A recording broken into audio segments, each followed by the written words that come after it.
सत श्री अकाल जी। DS news Punjabi channel दे विच मैं तुहाडा स्वागत करदी हां। अज तुहानूं जिस शख्सियत नाल मिलाउण जा रहे हां ਉਹ हाँ जी गिद्दड़बाहा हलके दे श्रोमणी अकाली दल दे हलका इंचार्ज हरदीप सिंह डिंपी ढिल्लों जी। अज असी उन्हां दे नाल किसानां दे मुद्दे ते लैके गलबात करांगे।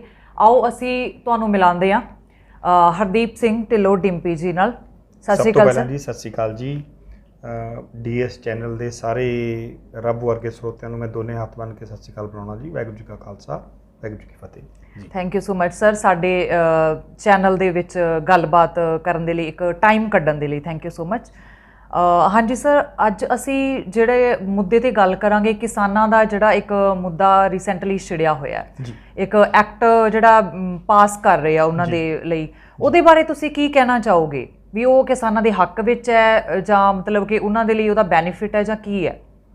एक्चुअली जी बड़े ਵੱਡੇ ਵੱਡੇ ਮਾਹਿਰਾਂ ਦੇ ਅਕੋਰਡਿੰਗ ਇਹ ਟੋਟਲ ਜ਼ਿਮੀਂਦਾਰਾਂ ਦੇ ਖਿਲਾਫ ਇਹਨਾਂ ਨੇ ਐਕਟ ਬਣਾਇਆ। ਇਹ ਜਿਹੜਾ ਲਾਅ ਬਣਾ ਰਹੇ ਆ ਦਿਸ ਇਜ਼ ਟੋਟਲੀ ਅਗੇਂਸਟ ਦੀ ਵਿਲੇਜਰਸ, ਜਿਹੜੇ ਛੋਟੇ ਜ਼ਿਮੀਂਦਾਰ ਆ ਉਹਨਾਂ ਦੇ ਬੜਾ ਅਗੇਂਸਟ ਆ ਜੀ। ਇਹ ਉਹਨਾਂ ਦੀ ਤਾਂ ਸਮਝ ਲਓ ਤੁਸੀਂ ਇੱਕ ਤਰ੍ਹਾਂ ਦੀ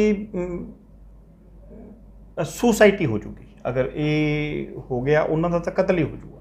ਐਡਾ ਵੱਡਾ ਸਟੈਪ ਇਹਨਾਂ ਨੂੰ ਪਤਾ ਨਹੀਂ ਮੋਦੀ ਸਾਹਿਬ ਨੂੰ ਕਿਹਨੇ ਰਾਇ ਦਿੱਤੀ, ਕਿਉਂ ਇਹਨਾਂ ਨੇ ਸਟਾਰਟ ਕੀਤਾ। ਇਹ ਕੰਮ ਇਹਨਾਂ ਨੂੰ ਨਹੀਂ ਕਰਨਾ ਚਾਹੀਦਾ ਸੀ, ਕਿਉਂਕਿ ਹਰ ਬੰਦਾ ਅੱਜ ਕੱਲ੍ਹ ਸਮਝ ਚੁੱਕਿਆ ਇਸ ਗੱਲ ਨੂੰ ਕਿ ਜਿਹੜੇ ਵੱਡੇ ਪਲੇਅਰਸ ਅਗਰ ਇਸ ਦੇ ਵਿੱਚ ਆ ਗਏ, ਜਿਵੇਂ ਅਦਾਨੀ ਗਰੁੱਪ ਹੋ ਗਿਆ, ਅੰਬਾਨੀ ਗਰੁੱਪ ਹੋ ਗਿਆ, ਹੋਰ ਬੜੇ ਇਹ ਗਰੁੱਪਸ ਆਉਣਗੇ, ਇੱਕ ਵਾਰ ਜ਼ਰੂਰ ਇਹਨਾਂ ਨੇ ਇਹਨਾਂ ਦੇ ਰੇਟਸ ਬੜੇ ਹਾਈ ਲੈ ਜਾਣੇ ਆ, ਜੋ ਆਪਣਾ MSP ਤੋਂ ਉੱਪਰ ਲੈ ਜਾਣਗੇ।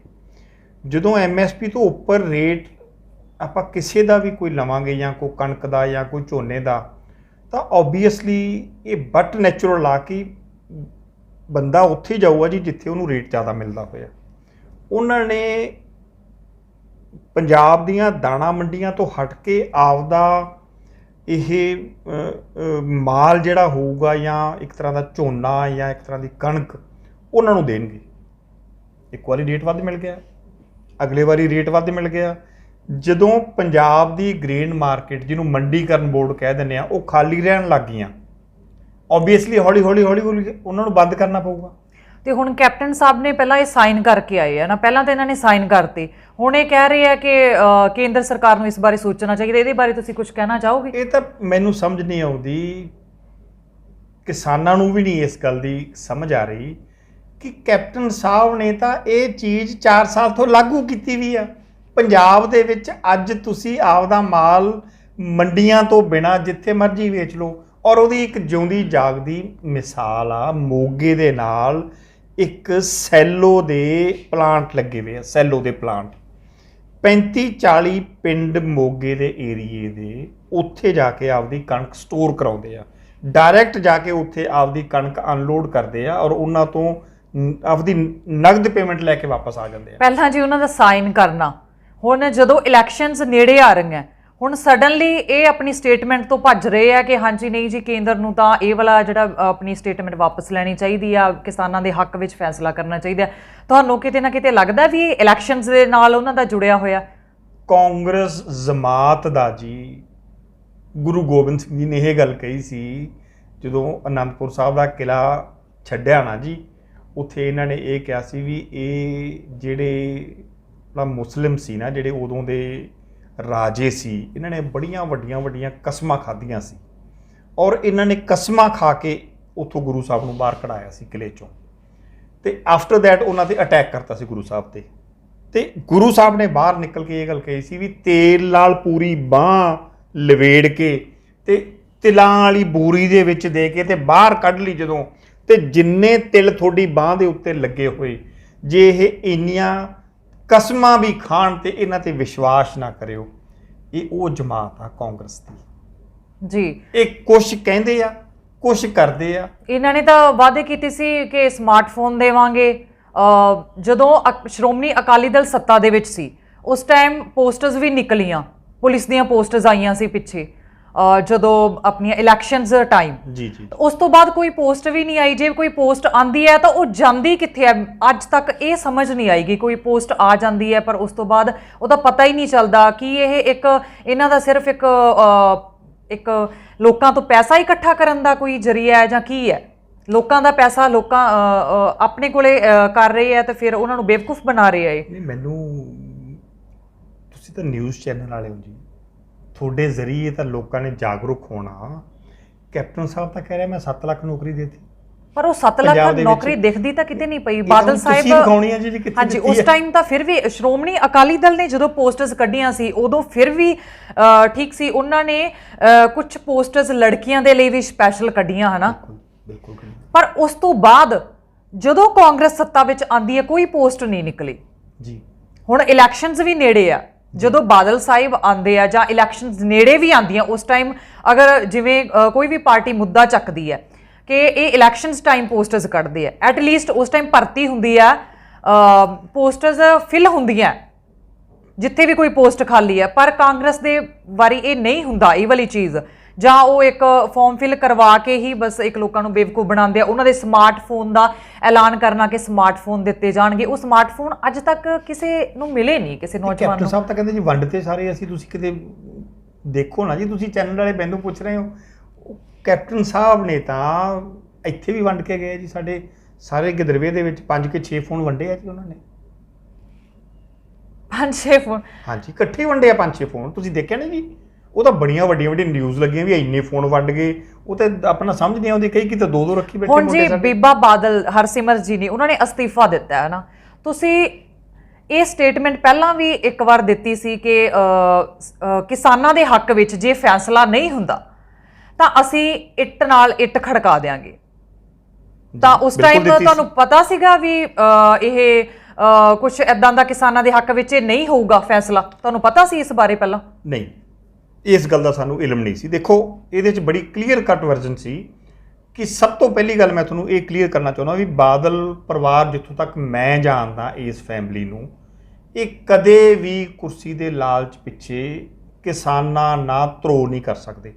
ਕਿਉਂਕਿ ਜੇ ਕਰਨਾ ਹੁੰਦਾ ਤਾਂ ਅੱਜ ਤੋਂ 1970 ਦੀ ਗੱਲ ਕਰ ਲਓ, 1978 ਦੀ ਗੱਲ ਕਰ ਲਓ, ਇੰਦਰਾ ਗਾਂਧੀ ਜੀ ਨੇ ਬਾਦਲ ਸਾਹਿਬ ਨੂੰ ਆਫਰ ਦਿੱਤੀ ਸੀ ਵੀ ਤੁਸੀਂ ਐਮਰਜੈਂਸੀ ਦੇ ਵਿੱਚ ਧਰਨੇ ਨਾ ਲਾਓ, ਐਮਰਜੈਂਸੀ ਨੂੰ ਮੇਰੀ ਨੂੰ ਕਾਮਯਾਬ ਹੋ ਜਾਂਦੇ ਹੋ, ਤੁਹਾਨੂੰ ਸਾਰੀ ਉਮਰ ਦਾ ਮੈਂ ਸਾਰੀ ਉਮਰ ਵਾਸਤੇ ਤੁਹਾਨੂੰ ਪੰਜਾਬ ਛੱਡ ਦੂੰਗੀ। ਤੇ ਬਾਦਲ ਸਾਹਿਬ ਨੇ ਇੰਦਰਾ ਗਾਂਧੀ ਦੀ ਇਸ ਆਫਰ ਨੂੰ ਠੁਕਰਾ ਕੇ ਔਰ ਐਮਰਜੈਂਸੀ ਦਾ ਡਟ ਕੇ ਮੋਰਚਾ ਲਾ ਕੇ ਐਮਰਜੈਂਸੀ ਦੇ ਅਗੇਂਸਟ ਸਾਰੇ ਹਿੰਦੁਸਤਾਨ ਨੂੰ ਇਕਮੁੱਠ ਕਰਕੇ ਤੇ ਇੰਦਰਾ ਗਾਂਧੀ ਨੂੰ ਇਹਨਾਂ ਨੇ ਪ੍ਰਸਤ ਕਰਤਾ ਸੀ ਬਾਦਲ ਸਾਹਿਬ ਨੇ। ਔਰ ਇੱਕ ਇਕੱਲੇ ਸ਼ਖਸ ਸੀ ਜਿਨ੍ਹਾਂ ਨੇ ਸਾਰਾ ਹਿੰਦੁਸਤਾਨ ਇੱਕ ਸਾਈਡ ਤੇ ਇਕੱਠਾ ਕਰ ਲਿਆ ਸੀ। ਇਸ ਕਰਕੇ ਇਹਨਾਂ ਨੂੰ ਕੁਰਸੀਆਂ ਦੇ ਤਾਂ ਤੁਸੀਂ ਲਾਭ ਇਹ ਭੁੱਲ ਜਾਓ, ਜਿਹੜੇ ਲੋਕ ਕਹਿ ਰਹੇ ਆ ਨਾ ਵੀ ਇਹ ਲਾਲਚ ਪਿੱਛੇ ਨਹੀਂ ਛੱਡਦੇ ਸੀ। ਅਗਲੀ ਗੱਲ ਜੇ ਮੈਂ ਕਰਾਂ, ਉਸ ਤੋਂ ਬਾਅਦ ਉਸ ਬੰਦੇ ਵਾਸਤੇ ਇਹ ਗੱਲ ਹੁੰਦੀ ਹੈ ਜਿਹਨੂੰ ਪਹਿਲੀ ਵਾਰੀ ਕੋਈ ਆਪਣਾ ਕੁਰਸੀ ਮਿਲੀ ਹੋਵੇ। ਬਾਦਲ ਫੈਮਿਲੀ 5 ਵਾਰੀ ਤਾਂ ਬਾਦਲ ਸਾਹਿਬ ਮੁੱਖ ਮੰਤਰੀ ਰਹੇ ਆ, ਬੇਟੇ ਉਹਨਾਂ ਦੇ ਡਿਪਟੀ ਮੁੱਖ ਮੰਤਰੀ ਆ, ਨੂੰਹ ਉਹਨਾਂ ਦੀ ਸੈਂਟਰ ਦੇ ਵਿੱਚ ਵਜ਼ੀਰ ਸੀ, ਪਿਛਲੇ 5 ਸਾਲ ਵੀ ਰਹੀ ਆ, ਹੁਣ ਫੇਰ ਉਹ ਜਿੱਤ ਕੇ ਗਏ ਆ। ਲਾਲਚ ਕੋਈ ਨਹੀਂ ਸੀ। ਦੇਖੋ ਬਠਿੰਡੇ ਦੇ ਹਲਕੇ ਨੇ, ਆਪਣਾ MP ਬਠਿੰਡੇ ਦਾ ਹਲਕਾ, ਇਸ ਹਲਕੇ ਦੇ ਲੋਕਾਂ ਨੇ ਬੀਬਾ ਜੀ ਹਰਸਿਮਰਤ ਕੌਰ ਬਾਦਲ ਨੂੰ ਜਿਤਾਇਆ। ਉਸ ਤੋਂ ਬਾਅਦ ਉਸ ਤੋਂ ਉਪਰੰਤ ਜਦੋਂ ਹਲਕੇ ਚੋਂ ਜਿੱਤ ਕੇ MP ਗਏ, ਸੈਂਟਰ ਦੇ ਵਿੱਚ ਇਹਨਾਂ ਨੂੰ ਵਜ਼ੀਰੀ ਮਿਲੀ ਬੀਬੀ ਜੀ ਨੂੰ। ਉਸ ਤੋਂ ਬਾਅਦ ਜਦੋਂ ਬੰਦਾ ਵਜ਼ੀਰ ਬਣ ਜਾਂਦਾ ਫਿਰ ਉਹ ਸਾਰੇ ਹਿੰਦੁਸਤਾਨ ਦਾ ਬਣ ਜਾਂਦਾ, ਫਿਰ ਉਹ ਇਕੱਲੇ ਬਠਿੰਡੇ ਦਾ ਨਹੀਂ ਰਹਿ ਜਾਂਦਾ। ਤੇ ਉਸ ਤੋਂ ਬਾਅਦ ਪੰਜਾਬ ਦੀ ਸਾਰੇ ਦੀ ਜ਼ਿੰਮੇਵਾਰੀ ਉਸ ਵਜ਼ੀਰ ਤੇ ਆ ਜਾਂਦੀ ਹੈ, ਕਿਉਂਕਿ ਆਪਣੇ ਇਕੱਲੇ ਵਜ਼ੀਰ ਹੀ ਸੀ ਜੋ ਆਪਣੇ ਸ਼੍ਰੋਮਣੀ ਅਕਾਲੀ ਦਲ ਚੋਂ ਗਏ ਵੀ ਸੀ, ਬੀਬਾ ਜੀ। ਔਰ ਜਿੰਨਾ ਕੁ ਮੈਂ ਇਹਨਾਂ ਨੂੰ ਜਾਣਦਾ, ਮੈਂ ਇਹਨਾਂ ਦੇ ਨੇੜਿਓਂ ਵਰਤਿਆ ਵਿਆ, ਇਹਨਾਂ ਨੇ ਲਾਸਟ ਮੂਮੈਂਟ ਤੱਕ ਕੋਸ਼ਿਸ਼ ਕੀਤੀ ਵੀ ਜੇ ਕਿਵੇਂ ਨਾ ਕਿਵੇਂ ਮੋਦੀ ਸਾਹਿਬ ਨੂੰ ਕਨਵਿੰਸ ਕਰ ਲਈਏ ਵੀ ਇਹ ਆਰਡੀਨੈਂਸ ਜਿਹੜਾ ਤੁਸੀਂ ਪਾਸ ਕਰ ਰਹੇ ਹੋ ਇਹ ਸਾਡੇ ਜ਼ਿਮੀਂਦਾਰ ਭਰਾਵਾਂ ਦੇ, ਕਿਸਾਨ ਭਰਾਵਾਂ ਦੇ ਅਗੇਂਸਟ ਜਾ ਰਿਹਾ। ਉਹਨਾਂ ਨੇ ਇਹ ਸ਼ਿਓਰਟੀ ਦਿੱਤੀ ਕਿ ਅਸੀਂ ਤੁਹਾਨੂੰ ਲਿਖ ਕੇ ਦੇ ਦਿੰਦੇ ਹਾਂ ਲੈਟਰ, ਵੀ ਜੇ ਤੁਹਾਨੂੰ ਵਿਸ਼ਵਾਸ ਨਹੀਂ ਨਾ ਵੀ MSP ਨਹੀਂ ਰਹਿਣੀ। ਔਰ ਇਹਨਾਂ ਨੇ ਤੋਮਰ ਸਾਹਿਬ ਤੋਂ, ਵਜ਼ੀਰ ਤੋਂ, ਜਿਹੜੇ ਆਪਣੇ ਐਗਰੀਕਲਚਰ ਦੇ ਆਪਣਾ ਮੰਤਰੀ ਆ, ਉਹਨਾਂ ਤੋਂ ਲੈਟਰ ਲਿਖਵਾ ਕੇ ਦਿੱਤੀ, ਜਿਹੜੀ ਥੋੜ੍ਹੇ ਦਿਨ ਪਹਿਲਾਂ ਸਰਦਾਰ ਸੁਖਬੀਰ ਸਿੰਘ ਜੀ ਬਾਦਲ ਸਾਹਿਬ ਨੇ ਤੇ ਬੀਬਾ ਜੀ ਹਰਸਿਮਰਤ ਬਾਦਲ ਨੇ ਇੱਕ ਪ੍ਰੈਸ ਕਾਨਫਰੰਸ ਕਰਕੇ ਦੱਸੀ ਕਿ ਆਹ ਲੈਟਰ ਸਾਨੂੰ ਲਿਖ ਕੇ ਦਿੱਤੀ ਆ ਸੈਂਟਰ ਚੋਂ ਵੀ ਇਹ ਲੈਟਰਸ ਦੇ ਆਧਾਰ ਤੇ MSP ਦਾ ਰੇਟ ਨਹੀਂ ਟੁੱਟੂਗਾ। ਉਸ ਤੋਂ ਬਾਅਦ ਇਹਨਾਂ ਨੇ ਉਹ ਲੈਟਰ ਨੂੰ ਮੁੱਖ ਰੱਖ ਕੇ ਸਾਰੀਆਂ ਕਿਸਾਨ ਯੂਨੀਅਨਾਂ ਦੇ ਮੇਨ ਪ੍ਰਧਾਨ ਬਣਾ ਕੇ ਉਹਨਾਂ ਦੇ ਮੇਨ 5 ਮੈਂਬਰੀ ਬਣਾ ਕੇ ਮੀਟਿੰਗ ਕੀਤੀ। ਉਹਨਾਂ ਨੂੰ ਕਿਹਾ ਵੀ ਆਹ ਕੁਛ ਆ ਗਿਆ, ਵੀ ਆਪਾਂ ਐਵੇਂ ਨਾ ਰੌਲਾ ਪਾਈਏ, ਵੀ ਆਪਣਾ ਫਾਇਦਾ ਹੋਊਗਾ। ਉਹ ਕਹਿੰਦੇ ਨਹੀਂ ਸਰਦਾਰ ਜੀ, ਹੋ ਸਕਦਾ ਤੁਹਾਨੂੰ ਵੀ ਨਾ ਪਤਾ ਹੋਵੇ। ਉਹਨਾਂ ਨੇ ਸੁਖਬੀਰ ਬਾਦਲ ਜੀ ਨੂੰ ਕਿਹਾ ਵੀ ਆਪਾਂ ਠੀਕ ਆ, ਤੁਸੀਂ ਠੀਕ ਟਰੈਕ ਤੇ ਚੱਲ ਰਹੇ ਹੋ, ਪਰ ਇਹਨਾਂ ਤੋਂ ਸਾਨੂੰ ਇਹ ਲਿਖਵਾ ਕੇ ਦੇ ਦਿਓ ਵੀ ਅਗਰ MSP ਤੁਸੀਂ ਨਹੀਂ ਤੋੜਨੀ, ਐਕਟ ਦੇ ਵਿੱਚ ਅਮੈਂਡਮੈਂਟ ਕਰ ਦਿਓ ਵੀ ਆਹ ਇੰਨੀ MSP ਰਹੂਗੀ, ਅਗਰ ਇਸ ਤੋਂ ਥੱਲੇ ਕੋਈ ਵੀ ਭਾਅ ਤੇ ਕੋਈ ਝੋਨਾ ਜਾਂ ਕਣਕ ਬਾਏ ਕਰੂਗਾ ਤਾਂ ਉਹਦੇ ਖਿਲਾਫ ਕਾਨੂੰਨੀ ਕਾਰਵਾਈ ਕੀਤੀ ਜਾਊਗੀ। ਇਹ ਤੁਸੀਂ ਅਮੈਂਡਮੈਂਟ ਐਕਟ ਦੇ ਵਿੱਚ ਕਰਾ ਦਿਓ, ਆਪਣਾ ਸੈਂਟਰ ਨਾਲ ਕੋਈ ਰੌਲਾ ਨਹੀਂ। ਬੀਬਾ ਜੀ ਨੇ ਦੁਬਾਰਾ ਫਿਰ ਵਾਪਸ ਜਾ ਕੇ ਸੈਂਟਰ ਦੇ ਵਿੱਚ ਗੱਲ ਕੀਤੀ ਵੀ ਭਾਈ ਕਿਸਾਨ ਤੁਹਾਡੀ ਲੈਟਰ ਨੂੰ ਨਹੀਂ ਮੰਨਦੇ, ਉਹ ਕਹਿੰਦੇ ਵੀ ਸਾਨੂੰ ਐਕਟ ਦੇ ਵਿੱਚ ਅਮੈਂਡਮੈਂਟ ਕਰਕੇ ਦਿਓ ਔਰ ਇਹ ਚੀਜ਼ ਦੀ ਸ਼ਿਓਰਟੀ ਦਿਓ, ਲਿਖ ਕੇ ਦਿਓ ਵਿੱਚ ਵੀ ਹਾਂ ਇਸ ਤਰ੍ਹਾਂ ਕਰਕੇ ਅਗਰ MSP ਤੋਂ ਘੱਟ ਕੋਈ ਪਰਚੇਜ਼ ਕਰੂਗਾ ਤਾਂ ਉਹਦੇ ਅਗੇਂਸਟ ਆਪਣਾ ਕਾਨੂੰਨੀ ਕਾਰਵਾਈ ਹੋਊਗੀ। ਇਸ ਗੱਲ ਤੋਂ ਉਹਨਾਂ ਨੇ ਇਨਕਾਰ ਕਰਤਾ। ਪਰ ਜਦੋਂ ਇਹ ਐਕਟ ਦੀ ਗੱਲ ਹੋ ਰਹੀ ਸੀ ਉਸ ਟਾਈਮ ਬੀਬਾ ਜੀ ਨੇ ਅਸਤੀਫਾ ਕਿਉਂ ਨਹੀਂ ਦਿੱਤਾ? ਇਹ ਵੀ ਵਿਰੋਧੀ ਪਾਰਟੀਆਂ ਇਹ ਵੀ ਕਹਿ ਰਹੀਆਂ ਵੀ ਇਹਨਾਂ ਦਾ ਇਲੈਕਸ਼ਨਸ ਜਿਹੜੀਆਂ ਨੇੜੇ ਆ ਰਹੀਆਂ ਉਹ ਆਪਸ ਵਿੱਚ ਕਿਤੇ ਨਾ ਕਿਤੇ ਜੁੜੀ ਹੋਈ ਹੈ ਉਹ ਵਾਲੀ ਚੀਜ਼ ਕਿ ਇਲੈਕਸ਼ਨ ਕਰਕੇ ਦਿੱਤਾ ਗਿਆ ਇਹ। ਰੈਜ਼ਿਗਨੇਸ਼ਨ ਇਲੈਕਸ਼ਨ ਕਰਕੇ ਨਹੀਂ ਦਿੱਤਾ। MP ਦੇ ਇਲੈਕਸ਼ਨਾਂ ਦੇ ਵਿੱਚ ਬੀਬਾ ਜੀ ਅਜੇ 4 ਸਾਲ ਪਏ ਆ, ਉਹ ਇਲੈਕਸ਼ਨ ਕੋਈ ਨੇੜੇ ਨਹੀਂ ਆ ਰਿਹਾ। ਉਹ 4 ਸਾਲ ਵਧੀਆ ਆਪਦੀ ਵਜ਼ੀਰੀ ਦਾ ਨਿੱਘ ਮਾਣ ਸਕਦੇ ਸੀ। ਇਹਦਾ ਇਲੈਕਸ਼ਨਸ ਨਾਲ ਕੋਈ ਸੰਬੰਧ ਨਹੀਂ। ਉਹਨਾਂ ਦਾ ਮਕਸਦ ਸਿਰਫ ਇੱਕੋ ਹੀ ਸੀ ਕਿ ਮੈਂ ਇਹਨੂੰ ਕਿਵੇਂ ਨਾ ਕਿਵੇਂ, ਦੇਖੋ ਜਿਹੜਾ ਬੰਦਾ ਕਿਸੇ ਘਰ ਦੇ ਵਿੱਚ ਰਹਿੰਦਾ ਹੋਵੇ ਨਾ ਜੀ, ਉਹ ਇਸ ਪ੍ਰੋਬਲਮ ਨੂੰ ਸੋਲਵ ਕਰ ਸਕਦਾ ਹੁੰਦਾ। ਘਰੋਂ ਬਾਹਰ ਰਹਿ ਕੇ ਬੜਾ ਔਖਾ ਲੜਨਾ। ਅੱਜ ਹੁਣ ਜਾ ਕੇ ਤੁਸੀਂ ਕੈਬਨਿਟ ਦੇ ਵਿੱਚ ਜਾ ਕੇ ਕੋਈ ਵੀ ਗੱਲਬਾਤ ਹੁੰਦੀ ਆ, ਆਪਾਂ ਨੂੰ ਕੀ ਪਤਾ ਲੱਗਦਾ ਵਿੱਚ ਕੀ ਕਰਦੇ ਆ ਉਹ।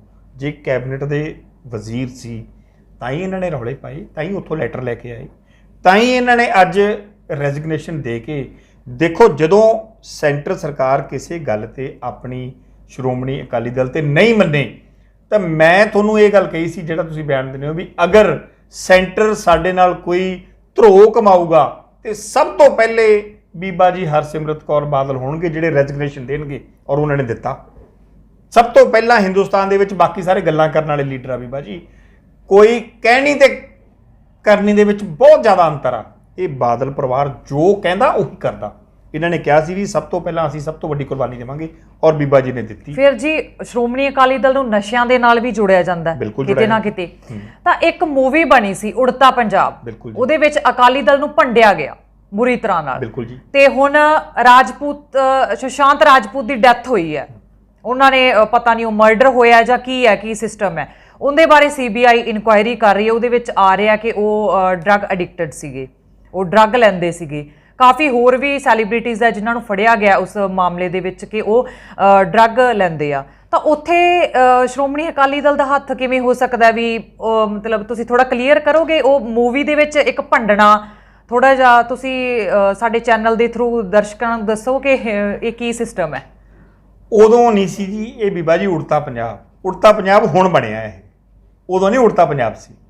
ਮੈਨੂੰ ਇੱਕ ਗੱਲ ਦਾ ਜਵਾਬ ਦਿਓ, ਇੱਥੇ ਤਾਂ ਸ਼੍ਰੋਮਣੀ ਅਕਾਲੀ ਦਲ ਦੀ ਸਰਕਾਰ ਸੀ ਔਰ ਇਹਨਾਂ ਨੇ ਸਾਡਾ ਪੂਰਾ ਪੰਡੀ ਪ੍ਰਚਾਰ ਕੀਤਾ ਅਕਾਲੀ ਦਲ ਦਾ ਵੀ ਇਹਨਾਂ ਨੇ ਪੰਜਾਬ ਵੇਚਤਾ, ਇਹ ਨਸ਼ੇ ਦੇ ਵਪਾਰੀ ਆ, ਇਹ ਐਂ ਕਰਤਾ, ਇਹਨਾਂ ਨੇ ਜੀ ਰੇਤਾ ਮਾਫੀਆ, ਇਹਨਾਂ ਦੀ ਟਰਾਂਸਪੋਰਟ ਮਾਫੀਆ, ਇਹਨਾਂ ਦਾ ਫਲਾਨਾ ਮਾਫ। ਸਾਡੇ ਵੇਲੇ ਰੇਤਾ ਆਪਾਂ ਜਿਹਨੂੰ ਬਰੇਤੀ ਕਹਿ ਦਿੰਦੇ ਆ 60 ਰੁਪਏ ਕੁਆਂਟਲ ਸੀ। ਮਤਲਬ ਕਿ ਜੇ ਆਪਣਾ ਮੈਕਸਿਮਮ ਰੇਟ ਗਿਆ 60 ਤੋਂ ਉੱਤੇ ਨਹੀਂ ਗਿਆ, 35 40 50 ਚੱਲਦਾ ਸੀ। ਅੱਜ ਇਹਨਾਂ ਨੇ ਬਦਨਾਮ ਸਾਨੂੰ ਕੀਤਾ। ਅੱਜ 120 130 ਤੋਂ ਲੈ ਕੇ 150 ਤੱਕ ਰੇਟ ਚੱਲਦਾ। ਹੁਣ ਤੁਸੀਂ ਮੈਨੂੰ ਐਂ ਦੱਸ ਦਿਓ ਵੀ ਰੇਤ ਮਾਫੀਆ ਅਸੀਂ ਸੀ ਜਿਹੜੇ ਲੋਕਾਂ ਨੂੰ 40 50 ਰੁਪਏ ਕੁਆਂਟਲ ਦਿੰਦੇ ਸੀ, ਕਿ ਇਹ ਰੇਤ ਮਾਫੀਆ ਜਿਹੜੇ ਅੱਜ 150 ਰੁਪਏ ਤੇ ਉਹ ਹੋਏ ਖੜੇ ਆ? ਫਿਰ ਤੁਹਾਨੂੰ ਅਗਲੀ ਗੱਲ ਕਰੀਏ, ਆਪਾਂ ਨਸ਼ੇ ਦੀ ਗੱਲ ਕਰ ਲਈਏ।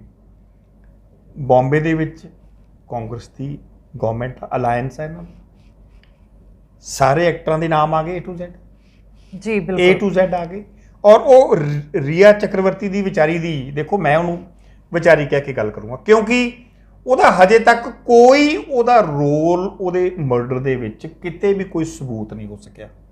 ਔਰ ਇਹਨਾਂ ਦੀ CBI ਲਾ ਲਓ ਜਾਂ ਬੰਬੇ ਪੁਲਿਸ ਲਾ ਲਓ, ਇਹਨਾਂ ਨੇ ਕੱਚੇ ਹੁੰਦਿਆਂ ਨੇ ਰੀਆ ਚੱਕਰਵਰਤੀ ਨੂੰ ਵਿਚਾਰੀ ਨੂੰ ਡਰੱਗਸ ਦੇ ਕੇਸ ਦੇ ਵਿੱਚ ਫੜ ਕੇ ਅੰਦਰ ਦਿੱਤਾ। ਕਿਤੇ ਨਾ ਕਿਤੇ ਤੁਹਾਨੂੰ ਲੱਗਦਾ ਵੀ ਉਹ ਮਾਮਲਾ ਵੀ ਕਿਤੇ ਪੋਲਿਟਿਕਸ ਨਾਲ ਜੁੜਿਆ ਹੋਇਆ? ਪੋਲਿਟਿਕਸ ਨਾਲ ਬਿਲਕੁਲ ਜੁੜਿਆ ਹੋਇਆ ਜੀ, ਇਹਦੇ 'ਚ ਕੋਈ ਦੋ ਰਾਏ ਨਹੀਂ। ਜਾਂ ਉਸ ਗੱਲ ਤੋਂ ਆਪਾਂ ਉੱਪਰ ਉੱਠ ਕੇ ਗੱਲ ਕਰੋ, ਅਗਰ ਰੀਆ ਮੇਨ ਆਪਾਂ ਨੂੰ ਇਨਕੁਆਇਰੀ CBI ਦੀ ਇਸ ਗੱਲ ਤੇ ਲੱਗੀ ਸੀ ਕਿ ਰੀਆ ਚੱਕਰਵਰਤੀ ਨੇ ਮਰਡਰ ਕੀਤਾ ਕਿ ਨਹੀਂ ਕੀਤਾ, ਉਹਦਾ ਹੱਥ ਹੈ ਕਿ ਨਹੀਂ ਹੈ, ਉਹ ਗੱਲ ਤਾਂ ਸਾਹਮਣੇ ਹੀ ਨਹੀਂ ਆ ਰਹੀ।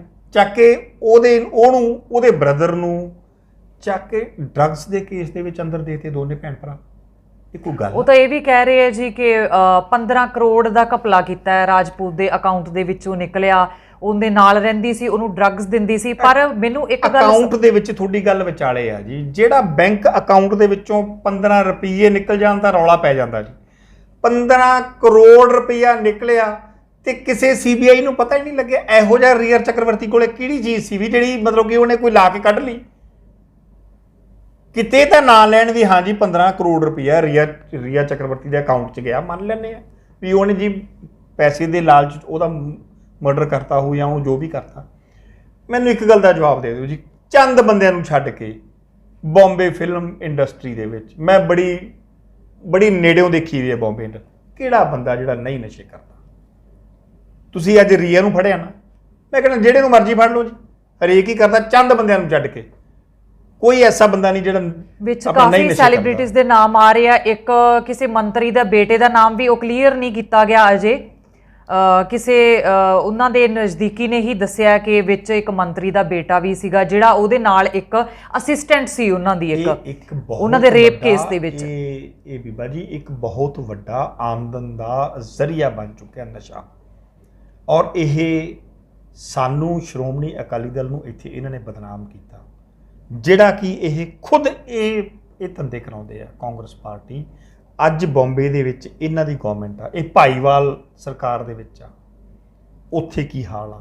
ਉੱਥੇ ਤੁਸੀਂ ਇੰਨੀ ਦੂਰ ਆਪਾਂ ਕਾਹਨੂੰ ਜਾਣਾ? ਬੰਬੇ ਪੰਜਾਬ ਦੇ ਵਿੱਚ ਦੇਖ ਲਓ ਤੁਸੀਂ, ਅੱਜ ਇੱਥੋਂ ਟੈਲੀਫੋਨ ਮਾਰੋ, ਤੁਹਾਡੇ ਕੋਲੇ ਫੋਨ ਆ, ਤੁਹਾਨੂੰ ਤੁਹਾਡੇ ਆਪਣਾ ਘਰੇ ਆ ਕੇ ਹੋਮ ਡਿਲੀਵਰੀ ਦੇ ਕੇ ਜਾਣਗੇ ਜੀ ਰਾਤ ਨੂੰ।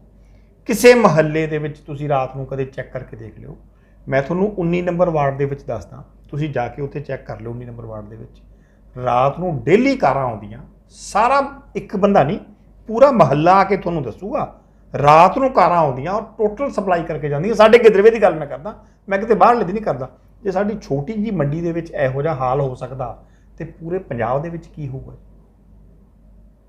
ਇਹ ਇੱਕ ਬਹੁਤ ਵੱਡਾ ਇਹਨਾਂ ਨੇ ਆਮਦਨ ਦਾ, ਇਹਨਾਂ ਨੇ ਕਾਂਗਰਸ ਪਾਰਟੀ ਨੇ ਇੱਕ ਜ਼ਰੀਆ ਬਣਾ ਲਿਆ। ਔਰ ਕਿੱਡੇ ਕਿੱਡੇ ਵੱਡੇ ਡਰੱਗ ਮਾਫੀਆ ਸਾਹਮਣੇ ਆਏ ਆ, ਸਾਰਿਆਂ ਦੇ ਪਰਦੇ ਫਾਸ਼ ਹੋਏ ਆ। ਕਿੰਨੀ ਸ਼ਰਾਬ ਜਾਲੀ ਬਣਾ ਵੇਚੀ ਆ। ਫਿਰ ਕਹਿੰਦੇ ਜੀ ਪੰਜਾਬ ਘਾਟੇ 'ਚ ਜਾ ਰਿਹਾ। ਜਿਹੜਾ ਐਕਸਾਈਜ਼ ਪੰਜਾਬ ਨੂੰ ਆਉਣਾ ਸੀ ਉਹ ਤਾਂ ਇਹਨਾਂ ਦੇ ਮੰਤਰੀ ਖਾ ਗਏ ਜੀ। ਉਹ ਹੋਰ ਗੱਲਾਂ ਦੀਆਂ ਗੱਲਾਂ ਜੀ। ਮੈਂ ਤਾਂ ਇਸ ਗੱਲ ਤੇ ਹੈਰਾਨ ਆ, ਉਹ ਜਿਹੜੇ ਗਰੀਬਾਂ ਦਾ ਵਿਚਾਰਿਆਂ ਦਾ ਵਜ਼ੀਫਾ ਆਇਆ ਸੀ, ਕੋਈ ਆਮਦਨ ਦੀ, ਉਹਨਾਂ ਦੀ ਕੋਈ ਮਾੜੀ ਮੋਟੀ ਕੋਈ ਪੜ੍ਹਾਈ ਦੀ ਕਿਰਨ ਵਾਸਤੇ ਕੋਈ ਸੈਂਟਰ 'ਚੋਂ ਪੈਸਾ ਆਇਆ ਸੀ ਵੀ ਇਹ ਕੋਈ ਥੋੜ੍ਹੀ ਬਹੁਤੀ ਜਾਗੂਗੀ, ਉਹ ਨਹੀਂ ਛੱਡਿਆ ਜੀ, ਉਹ ਖਾ ਗਏ। ਗਰੀਬਾਂ ਦੀ ਗੱਲ ਹੋਈ ਹੈ ਜੀ। ਜਰਨਲ ਕੈਟਾਗਰੀ ਜਿਹੜੀ ਹੈਗੀ ਹੈ, ਜਿਹੜੇ ਕਿ ਇੱਕ ਛੋਟੇ ਲੈਵਲ ਦੇ ਕਿਸਾਨ ਹੈ ਜਿਨ੍ਹਾਂ ਦੇ ਕੋਲੇ ਆਮਦਨ ਦਾ ਸੋਰਸ ਸਿਰਫ ਇੱਕ ਰੋਟੀ ਖਾਣਾ, ਜਾਂ ਇੱਕ ਜਰਨਲ ਕੈਟਾਗਰੀ ਵਿੱਚ ਕਈ ਲੋਕ ਆ ਜਾਂਦੇ ਆ ਪਰ ਉਹਨਾਂ ਦਾ ਜਿਹੜਾ ਆਮਦਨ ਦਾ ਜਿਹੜਾ ਸਾਧਨ ਹੈ ਉਹ ਇੰਨਾ ਨਹੀਂ ਹੈਗਾ, ਉਹਨਾਂ ਦੀ ਬਹੁਤ ਆਮਦਨ ਘੱਟ ਹੈ। ਕਿ ਤੁਹਾਨੂੰ ਨਹੀਂ ਲੱਗਦਾ ਵੀ ਐਵੇਂ ਦਾ ਲਾਅ ਵੀ ਬਣਨਾ ਚਾਹੀਦਾ ਉਹਨਾਂ ਦੇ ਵੀ ਹੱਕ ਵਿੱਚ, ਵੀ ਜਦੋਂ ਪੋਸਟਰਸ ਆਉਂਦੀਆਂ ਤਾਂ ਉਹਨਾਂ ਨੂੰ ਵੀ ਹੱਕ ਮਿਲਣਾ ਚਾਹੀਦਾ? ਬਾਕੀ BC ਕੈਟਾਗਰੀ, SC ਕੈਟਾਗਰੀ ਅੱਗੇ ਆਉਂਦੀ ਹੈ। ਤੁਹਾਡੀ ਗੱਲ ਨੂੰ ਲੈ ਕੇ ਮੈਂ ਤਾਂ ਇਸ ਗੱਲ ਤੇ ਪੂਰਾ ਮੈਂ ਜ਼ੋਰ ਪਾ ਕੇ ਇਹ ਗੱਲ ਕਹਿਣਾ ਵੀ ਰਿਜ਼ਰਵੇਸ਼ਨ ਆਰਥਿਕ ਆਧਾਰ ਤੇ ਹੋਣੀ ਚਾਹੀਦੀ ਹੈ। ਆਰਥਿਕ ਦੇ ਆਧਾਰ ਤੇ ਜਨਰਲ ਕੈਟਾਗਰੀ ਹਰ ਵਾਰੀ ਮਾਰੀ ਜਾਂਦੀ ਹੈ। ਕਈ ਵਿਚਾਰੇ ਇਹੋ ਜਿਹੇ ਬੰਦੇ ਆ ਜਨਰਲ ਕੈਟਾਗਰੀ ਦੇ ਜਿਹੜੇ ਸਿਰਫ ਉਹਨਾਂ ਦਾ ਡਿਜ਼ਰਵ ਕਰਦੇ ਆ ਜੀ, ਉਹਨਾਂ ਦਾ ਕਸੂਰ ਸਿਰਫ ਇੰਨਾ ਵੀ ਉਹ ਜਨਰਲ ਕੈਟਾਗਰੀ ਚ ਆ ਜਾਂਦੇ। ਬਿਲਕੁਲ। ਔਰ ਕਈ SC ਕੈਟਾਗਰੀ, BC ਕੈਟਾਗਰੀ ਇਹੋ ਜਿਹੇ ਇਨਸਾਨ ਆ ਜਿਹੜੇ ਕਰੋੜਾਂਪਤੀ ਅਰਬਾਂਪਤੀ ਬੰਦੇ ਆ, ਲੇਕਿਨ ਉਹਨਾਂ ਦੀ ਮੈਂ ਤਾਂ ਕਹੂੰਗਾ ਅੱਜ ਦੀ ਕਿਹੜੀ ਖੁਸ਼ਕਿਸਮਤੀ ਆ ਕਿ ਉਹ SC ਆ ਕੋਈ BC ਆ, ਉਹਨਾਂ ਦਾ ਨੰਬਰ ਉੱਤੇ ਲੱਗ ਜਾਂਦਾ। ਔਰ ਜਿਹੜੇ ਵਿਚਾਰੇ ਜ਼ਿਮੀਂਦਾਰ ਭਰਾ ਜਨਰਲ ਕੈਟਾਗਰੀ ਵਾਲੇ ਆ, ਉਹਨਾਂ ਦੇ ਬੱਚੇ ਰਹਿ ਜਾਂਦੇ ਆ। ਉਹਨਾਂ ਦੇ ਹਰ ਥਾਂ ਦੇ ਵਿੱਚ ਹੀ ਆ, ਹਰ ਜਗ੍ਹਾ ਦੇ ਵਿੱਚ ਪਰ ਐਵੇਂ ਦਾ ਐਕਟ ਕਿਉਂ ਨਹੀਂ ਲਾਅ ਕੋਈ ਬਣਾ ਰਹੇ? ਉਹ ਫਿਰ ਵੋਟਾਂ ਦੇ ਫਰਕ ਪੈਂਦਾ। ਐਸਸੀ ਭਾਈਚਾਰੇ ਦੇ ਵਿੱਚ ਵੋਟ ਬੈਂਕ ਜ਼ਿਆਦੇ ਆ ਤੇ ਆਪਣਾ ਜ਼ਿਮੀਂਦਾਰੇ ਦੇ ਵਿੱਚ ਘੱਟ ਆ। ਪਰ ਇਹ ਚੀਜ਼ ਹੋਣੀ ਤਾਂ ਨਹੀਂ ਚਾਹੀਦੀ ਸੀ ਸਰ, ਮਤਲਬ ਕਿ ਕੋਈ ਨਾ ਕੋਈ ਤਾਂ ਇਸ ਬਾਰੇ ਉਠਾਉਣਾ ਚਾਹੀਦਾ ਨਾ ਕਿਸੇ ਨਾ ਕਿਸੇ ਨੂੰ। ਤਾਂ ਇਹ ਮੁੱਦਾ ਚਲੋ ਬਾਕੀ ਤਾਂ ਤੁਸੀਂ ਜੋ ਕੁਝ ਹੈ ਕਹੂੰਗਾ, ਇਹ ਮੈਂ ਪਾਰਟੀ ਬਣੀ ਹੋਣੀ, ਮੈਂ ਆਪਦੀ ਜਿਹੜੀ ਮੇਰੇ ਅੰਦਰਲੀ ਗੱਲ ਆ ਮੈਂ ਤੁਹਾਨੂੰ ਉਹ ਸਾਹਮਣੇ ਲੈ ਕੇ ਆ ਰਿਹਾ। ਮੈਨੂੰ ਇੱਕ ਗੱਲ ਦਾ ਜਵਾਬ ਦਿਓ ਜੀ, ਮੈਂ ਰਿਜ਼ਰਵੇਸ਼ਨ ਦੇ ਅਗੇਂਸਟ ਨਹੀਂ, ਮੈਂ ਕਿਸੇ ਗਰੀਬ ਦੇ ਅਗੇਂਸਟ ਨਹੀਂ, ਪਰ ਮੈਨੂੰ ਇੱਕ ਚੀਜ਼ ਦਾ ਜਵਾਬ ਦੇ ਦਿਓ, ਇੱਕ ਡਾਕਟਰ 90-95% ਲੈ ਕੇ ਉਹ MBBS MD ਕਿਸੇ ਚੀਜ਼ ਦਾ ਸਪੈਸ਼ਲਿਸਟ ਬਣਦਾ, ਉੱਥੇ ਇਲਾਜ ਕਰਾਉਣ ਹਰ ਗਰੀਬ ਨੇ ਵੀ ਜਾਣਾ, ਅਮੀਰ ਨੇ ਵੀ ਜਾਣਾ। ਇੱਕ ਪਾਸੇ ਡਾਕਟਰ ਤੁਸੀਂ 60% ਵਾਲਾ ਬਣਾਈ ਜਾਂਦੇ ਹੋ, ਉਸੇ ਡਾਕਟਰ ਕੋਲੇ ਇਲਾਜ ਕਰਾਉਣ ਗਰੀਬ ਨੇ ਵੀ ਜਾਣਾ, ਅਮੀਰ ਨੇ ਵੀ ਜਾਣਾ। ਘੱਟੋ ਘੱਟ ਇਹੋ ਜਿਹੀਆਂ ਚੀਜ਼ਾਂ ਤੇ ਤਾਂ ਯਾਰ ਥੋੜਾ ਜਿਹਾ ਸੋਚ ਲਿਆ ਕਰੋ ਵੀ ਮੈਰਿਟ ਦੇ ਆਧਾਰ ਤੇ ਲੈ ਆਉਣ, ਜਿਹੜੇ ਬੱਚੇ ਦੇ ਮੈਰਿਟ ਹਾਈ ਆ ਉਹਨੂੰ ਰੱਖ ਲੈਣ। ਘੱਟੋ ਘੱਟ ਡਾਕਟਰ ਲਾਈਨ ਹੋ ਗਈ, ਇੰਜੀਨੀਅਰਿੰਗ ਲਾਈਨ ਹੋ ਗਈ, ਜਿੱਥੇ ਤੁਸੀਂ ਐਡੇ ਵੱਡੇ ਬਿਲਡਿੰਗਾਂ ਬਣਾਉਣੀਆਂ, ਤੁਸੀਂ ਪੁਲ ਬਣਾਉਣੇ ਆ, ਕਿੰਨੇ ਮਤਲਬ ਕਿ ਦੇਸ਼ ਦੇ ਵੱਡੇ ਆਪਾਂ ਇੱਕ ਤਰ੍ਹਾਂ ਦੇ ਫੈਸਲੇ ਲੈਣੇ ਆ, ਉੱਥੇ ਤਾਂ ਘੱਟੋ ਘੱਟ ਰਿਜ਼ਰਵੇਸ਼ਨ ਨਹੀਂ ਹੋਣੀ ਚਾਹੀਦੀ। ਉੱਥੇ ਤਾਂ ਹੋਵੇ ਵੀ ਜਿਹੜਾ ਮੈਰਿਟ ਤੇ ਆਊਗਾ ਕਰ। ਹਾਂ, ਜਿੱਥੇ ਇਹਨਾਂ ਕੈਟਾਗਰੀਜ਼ ਤੋਂ ਹਟ ਕੇ ਜਿੱਥੇ ਰਿਜ਼ਰਵੇਸ਼ਨ ਹੋਣੀ ਚਾਹੀਦੀ ਕਰੀ ਚੱਲੋ ਜੀ।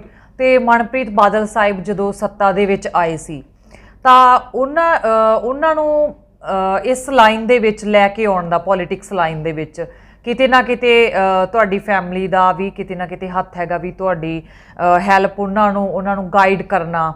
ਇਹਦੇ ਬਾਰੇ ਥੋੜਾ ਜਿਹਾ ਜਾਣਨਾ ਪਾਓਗੇ? ਬੜੀ ਵੱਡੀ ਫੈਮਿਲੀ ਚੋਂ ਬਿਲੋਂਗ ਕਰਦੇ ਸੀ ਜੀ। ਬਾਦਲ ਸਾਹਿਬ ਦੇ ਉਹ ਭਤੀਜੇ ਸੀ, ਲੰਡਨ ਦੇ ਪੜ੍ਹੇ ਹੋਏ ਸੀ, ਵੈਰੀ ਇੰਟੈਲੀਜੈਂਟ ਪਰਸਨ, ਕੋਈ ਦੋ। ਪਰ ਕਿਤੇ ਨਾ ਕਿਤੇ ਮੈਂ ਉਹਨਾਂ ਦਾ ਇਹ ਵੀ ਸੁਣਿਆ ਹੋਇਆ ਵੀ ਉਹਨਾਂ ਦਾ ਇੰਟਰਸਟ ਨਹੀਂ ਸੀ ਪੋਲੀਟਿਕਸ ਦੇ ਵਿੱਚ। ਬਾਦਲ ਸਾਹਿਬ ਤੋਂ ਬਾਅਦ ਬਾਦਲ ਸਾਹਿਬ ਹੀ ਉਹਨਾਂ ਨੂੰ ਲੈ ਕੇ ਆਏ ਸੀ ਪੋਲੀਟਿਕਸ ਦੇ ਵਿੱਚ।